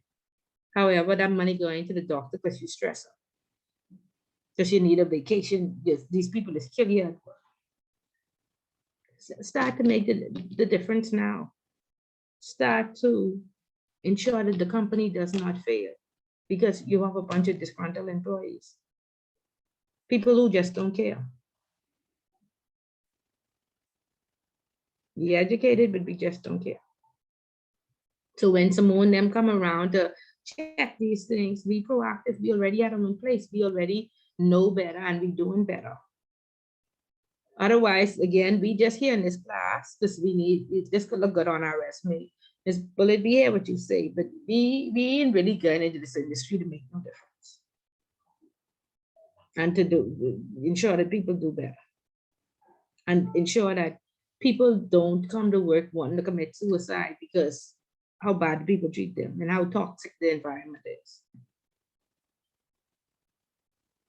Okay, it's up to us. We have to make the difference.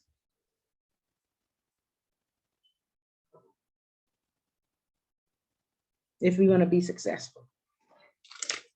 Okay, all right, that's my sermon for today. So some questions.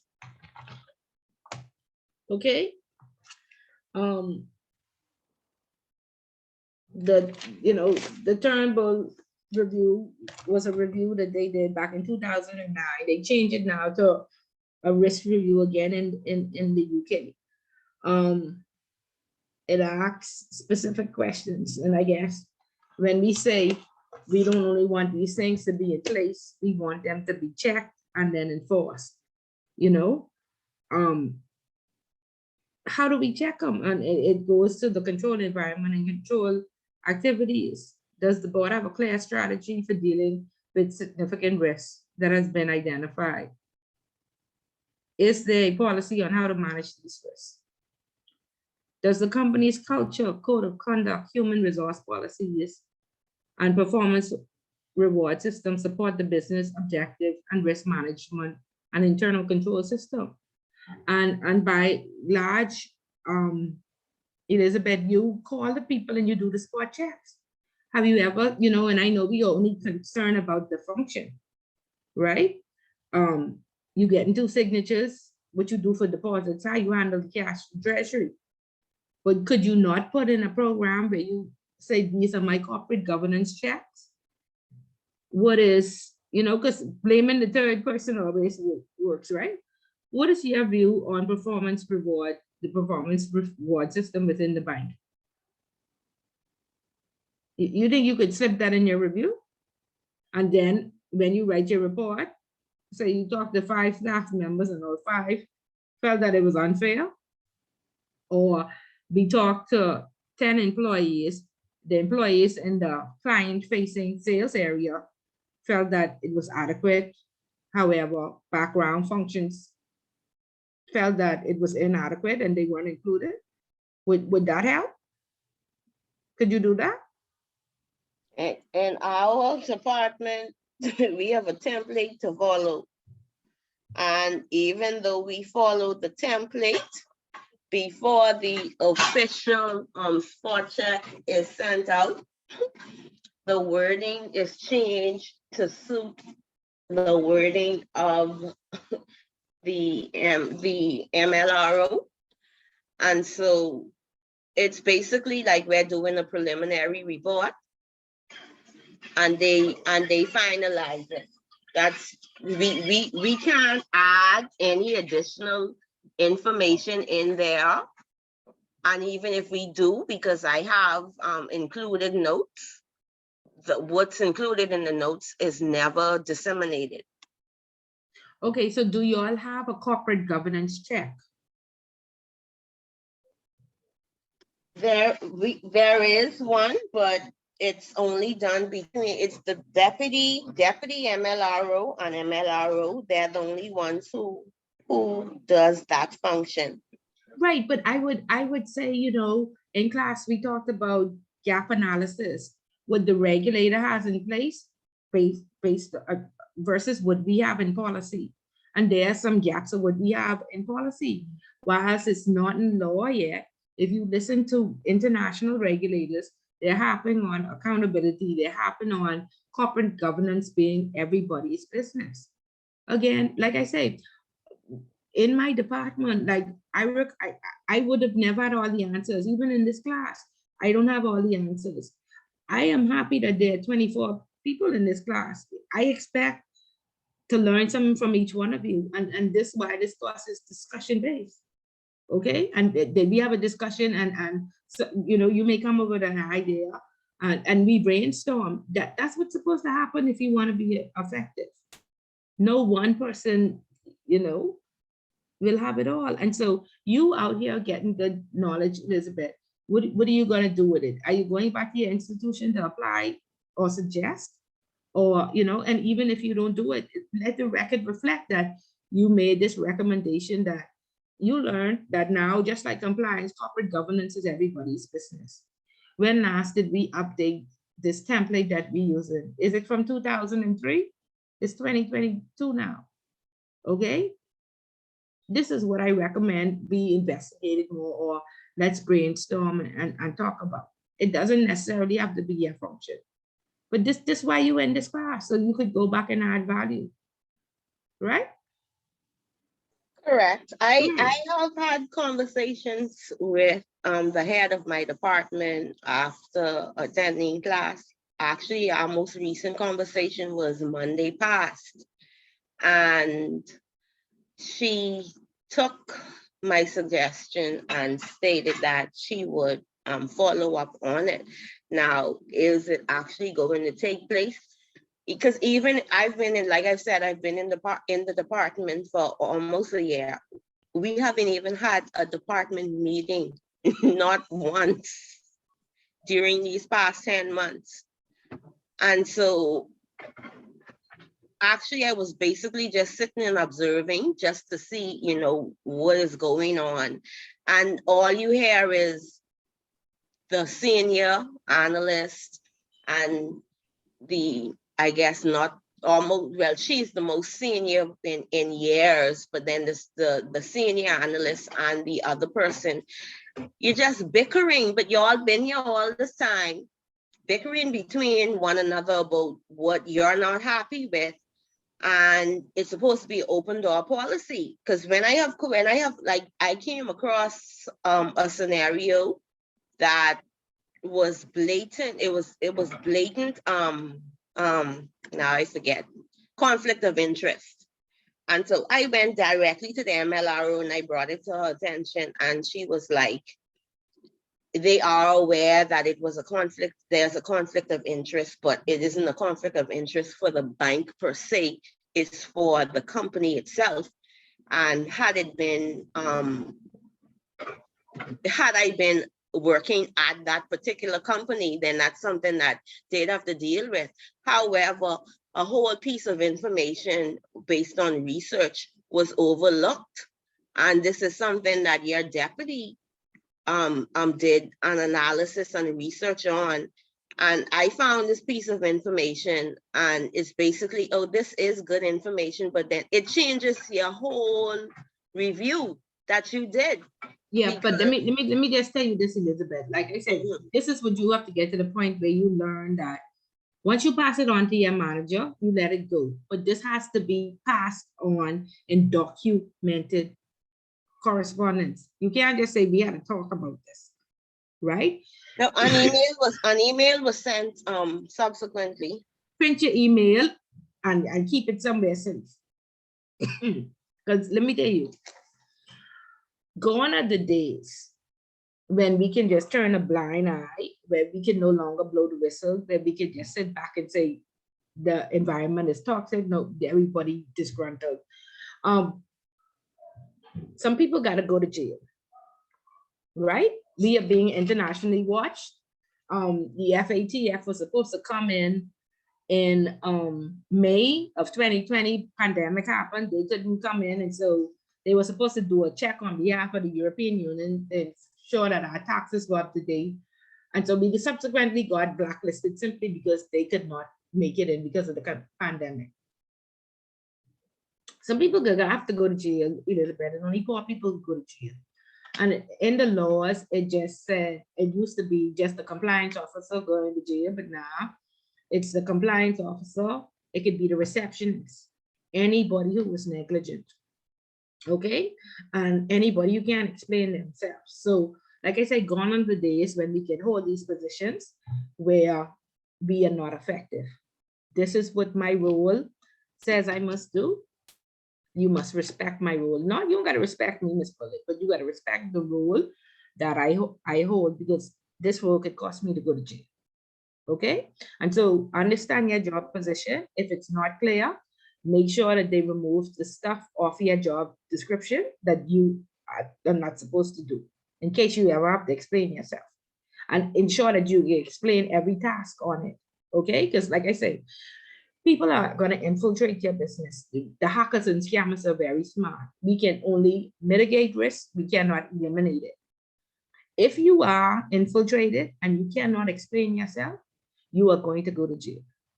If you sit there and you say, they say, serve the customers and I in customer service no more, but nobody never told me if it's internal or external customers they were referring to, and I never asked, you are going to go to jail.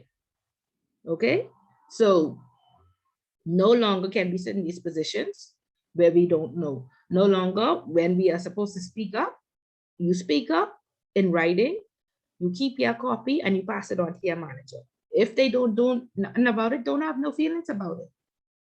Okay? Because you're in charge and you don't make those decisions. However, when you do get in charge, be mindful what you are practicing now, because we don't want you to be dormant, turning a blind eye when you in the position that you can make a difference. Okay? We don't want the culture to be so bad. By the time you get there, you just in charge, or at least disgruntled people. Before you lead, you must serve. These are your service years. If you expect to be in management, you better start to fix things, or you have a very tough time when you get there.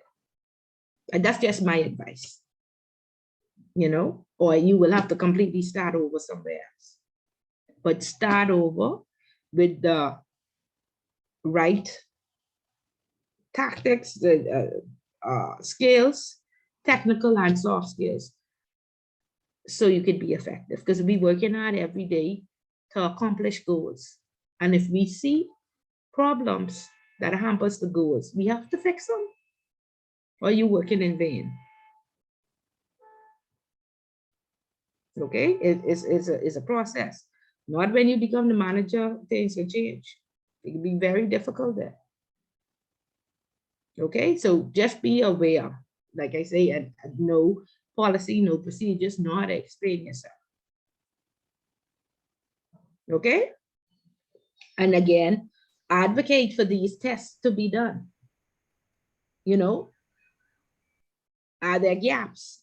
We are learning. Corporate governance is everybody's business. Who is checking the performance reward systems? Who is finding out if the staff is the company? If it's effective, if it makes sense, don't wait until something happens. Okay?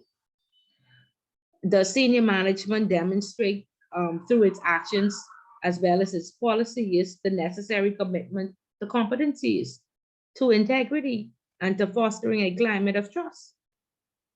Yes or no? And if no, what is their action plan? There's an employee opinion survey. Does your company have that? Elizabeth? Not anymore, not anymore. Okay, so that's a very good tool.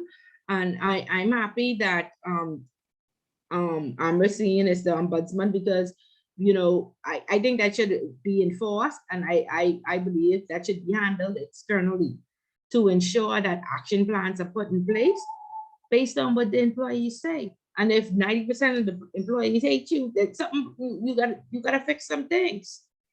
You know what I mean? You gotta make a difference.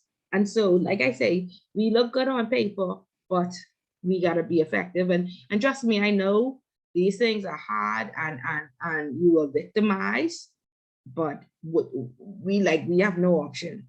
We like in Martin Luther King days, he had a dream, and if he didn't keep fighting for equality, we still have a problem with racism. After all, he had to die for it. You know, so we have to have that mindset. We can sit here and make a difference, or we can sit here and accept it, and it is not easy. Okay, our periodic reporting procedures, including half-yearly and annual reporting, effective in communicating a balanced and understandable account of the company's position. Again, the periodic check on the staff, I guess at the second board meeting, yeah, we do the financials and say where we are in terms of our targets and what have you, but is it any review of the board itself and to say that we ain't meeting the target, but what the board to do about it? Is the board, like I say, even skilled enough to come up with an idea to lead us in or a new strategy to help us achieve our goals? Who knows? Are there established channels of communication for individuals to report suspected breaches of law or regulations or other inapproprieties? Yeah, I can't pronounce that word, I'm sorry, but issues. Obviously not. Right? And if they are, what are these channels? When there's no, oh yeah, you say there's an open door, a policy, but Ms. Bullitt, you unapproachable. No idea, no suggestion. You put forward 100 suggestions, none made sense. Then your staff needs some training. Like there has to be a solution. There has to be a follow-up. Impropriety is the word. There are effective follow-up procedures once we put this action plan in place. In fact, Simone, when we create, when we go in and do an audit and we find there's a discrepancy and the person puts an action plan in place, do we check sustainability? Do we follow up? And sustainability is normally checked at 90 days. Are we checking sustainability at the 90-day period? Because today, hope so. Yeah, but I mean, and I want you to check that, because you can go in and identify that Ms. Bullitt is supposed to get 2 signatures, she only been getting 1, and these transfers still processing, right? Right. And so whilst you're there, because you're there, I still in fear, oh, I don't want to lose my job, I need to do this right. I am going to do what you say. But when you leave, Right. I back to sinking or swimming, right? Mm-hmm. So anybody could check to make sure that you don't just write me up in 90 days that I got training, I got skill, they looked at my CV, I have the proper skills, perhaps I need the cross training in another area, perhaps I need to know, like I told Elizabeth, send out a communication as to why I do this in importance and why it's important for you to respond, rather than just write me up. I in trouble, we have to we want to retain these staff members because we don't want to be affected by this short-termism. So, right, we need to train them, right? So make sure if you do an inspection, think about the 90-day sustainability check to make sure they still doing the function correctly. Right. Okay. Okay. There are specific arrangements for management monitoring and reporting to the board on risk and control matters of a particular importance. Again, these are the questions you wanna ask and find out, are we doing this? Okay. And then control and review. Again, there should be a nomination committee, an audit committee, an account opening committee. And again, you want to have these committees in place because you don't want the entire responsibility on the compliance officer. So normally there's an AML committee or an account opening committee, which has about 5 or 7 persons that meet monthly. And the compliance officer, what the control is, the compliance officer will approve the medium and the low risk clients. And if it's a high risk, it goes to the committee. And so even though you may have this all big and powerful MLRO, Simone, there should be an audit committee and somebody, who should be evaluating what is done and all these changes outside of the format being made. And then these gaps, all these things that are important in terms of governance, but not being checked. there should be somebody, you know, where you don't want one person having all this power till a blind eye is turned to what actually, you know, all the gaps that you have identified. So there's a knowledge person in each company. There's somebody out there that'll help you. Like I said, I had one manager who encouraged reward and recognition and benefit, and the next manager who told me to, okay, Annie, thanks. Yeah, one manager who said, you know, what that is to, like, talk to me like, Miss Bullet, you broke, you need that $15, you know, talk down to me. Then I had one manager who, I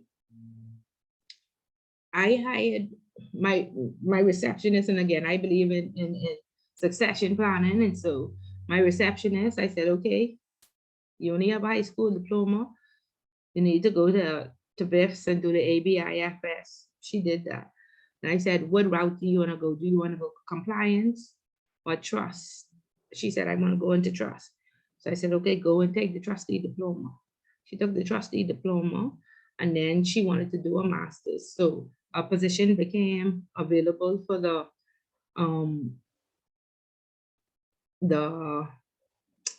what do you call it? The trust department as a junior or assistant or something like that. I said, okay, this is your position because you wanted to go into trust. And I said, okay, so now you have to do the full STEP program, and we're going to put you in training, but you have to go to STEP. And she said, okay.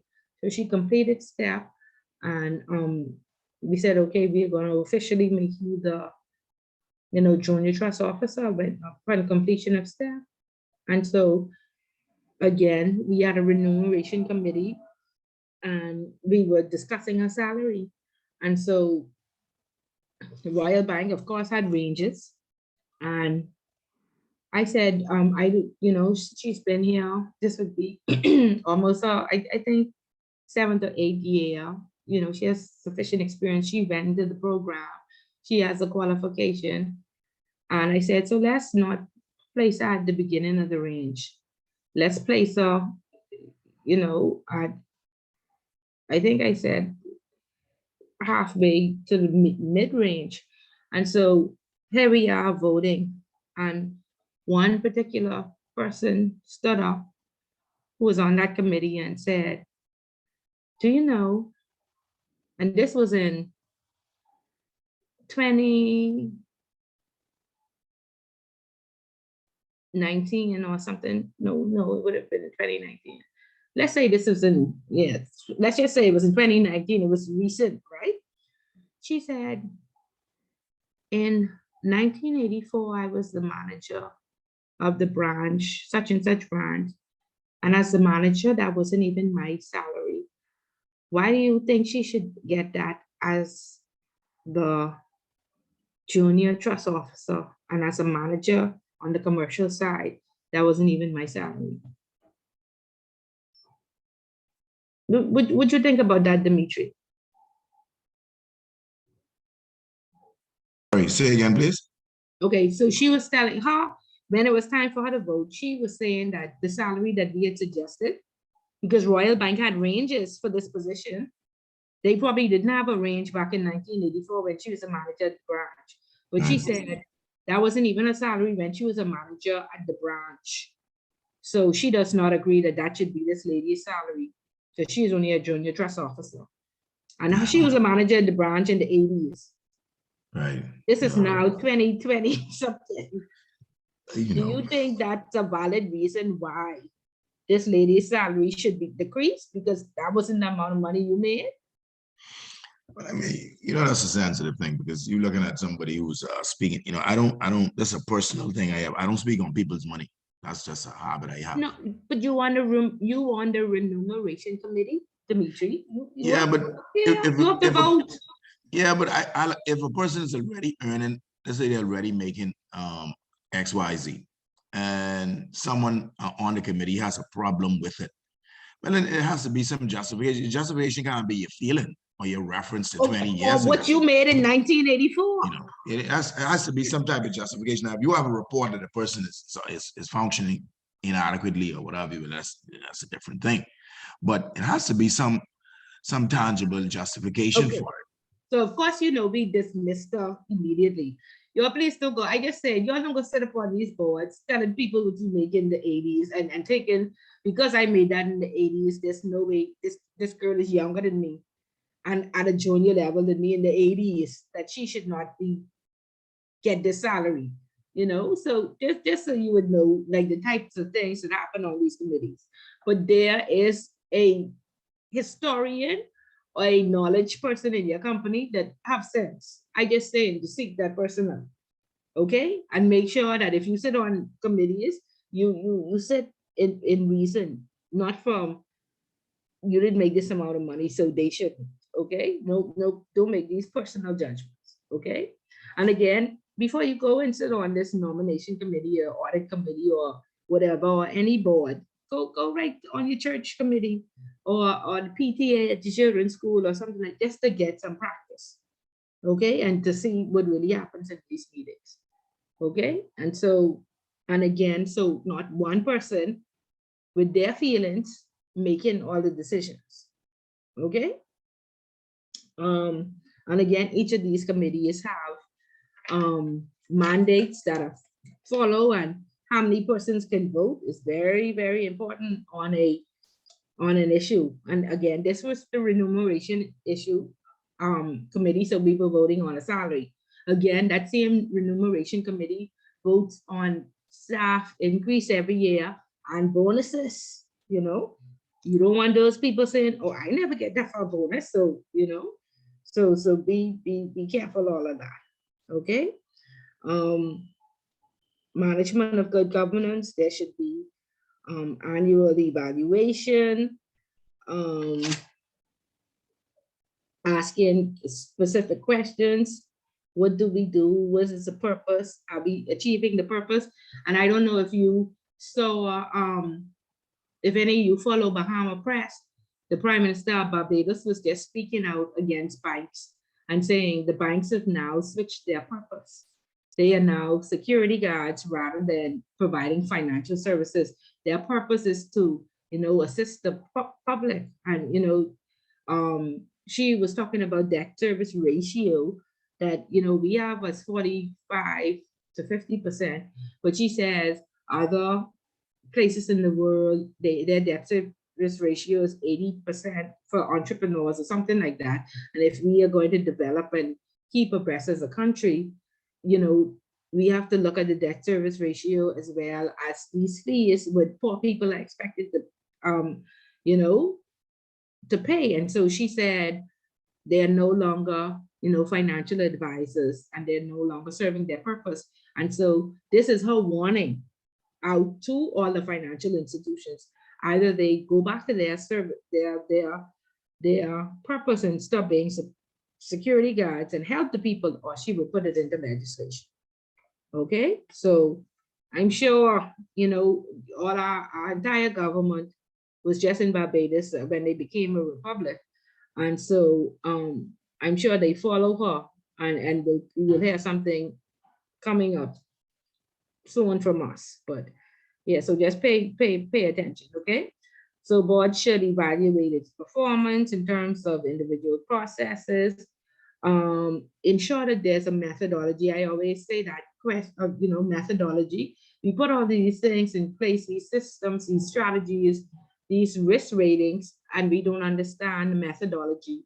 Where do we get this information from? What is it made up of? How does it work? So ensure that methodology is established and understood, because we could be risk rating persons on things that no longer are relevant. Okay, and when you're making decisions, you want to make sure that proper information is gathered to ensure a fair outcome. Again, back to the skills and expertise. Again, you won't notice if you're not checking the CVs and corroborating the information that you receive. Directors have the confidence and authority to make decisions required for their role, and they understand. The chair, board, on management have created a culture with others, including staff, can challenge decisions. Again, that's a big problem that many corporations have to fix. But again, if nobody's speaking up and advocating, things don't, like I say, just like how compliance has to fight for proper benefits and proper remuneration. If nobody's speaking out, if you're quiet, these things don't happen. Okay, so we have to get into the practice of speaking up diplomatically without being victimized, and not just saying we have an open door policy and having external audit put that on their functional checklist, so we can ensure that, hey, this person spoke up. How does this person feel that they are treated now since speaking up? There has to be a checkup, or the ombudsman or somebody to listen to both sides of the story to ensure that we move away from this culture of being saying you could speak up and then victimizing you. Okay, and then we want to record the decisions, record anybody who challenged, record why we made the decision at this point. Okay, and who voted for what. You would realize that when there are US elections, they remind you that this person voted against a particular strategy, student loans or what have you. So it would help you to remember, listen, you vote this person in, definitely being a casino improvement on student loans or housing or what have you. So record who made what decision or who supported what decision, and why they stated they supported that decision. And later on, if you take some time and read, when you have to bring something before the board, you can strategically do it knowing that, hey, Ms. Bullitt against this, so I need to convince her or perhaps talk to her to get her advice, because she's definitely going to vote against it. And this would be the reason why. Okay, but anyway, we all very quiet, and we will continue and finish up to chapter 6 next week. I really hope that we retain in this, and we having some examples, and we know how to apply this in our institutions. So next week we will go on to, again, and we've said it already, we talked about it in the review class. We talked about it again some other day, the right decision, the right people. We'll talk about the KRIs, the key risk information, and the reports, management information going to the board, and the importance of it to make sense and to have a dashboard, so we would know what issues need to be fixed in short term, long term, or in the medium term, so we could categorize issues properly. So next week, again, I encourage you to work on your papers and come back with some information, any questions that you may have. Okay? Any questions or concerns? But please read chapter 6 so we can not like read from the book, but have a lively discussion and ensure that we understand all of it and be able to apply it in our papers. Okay? Okay. Okay, great. Y'all have a great weekend, and we'll see you next week. Thank you, Ms. You Bullitt. too. Thank you. Okay. Good day, everybody. Thank you. Enjoy your weekend. You too. Bye.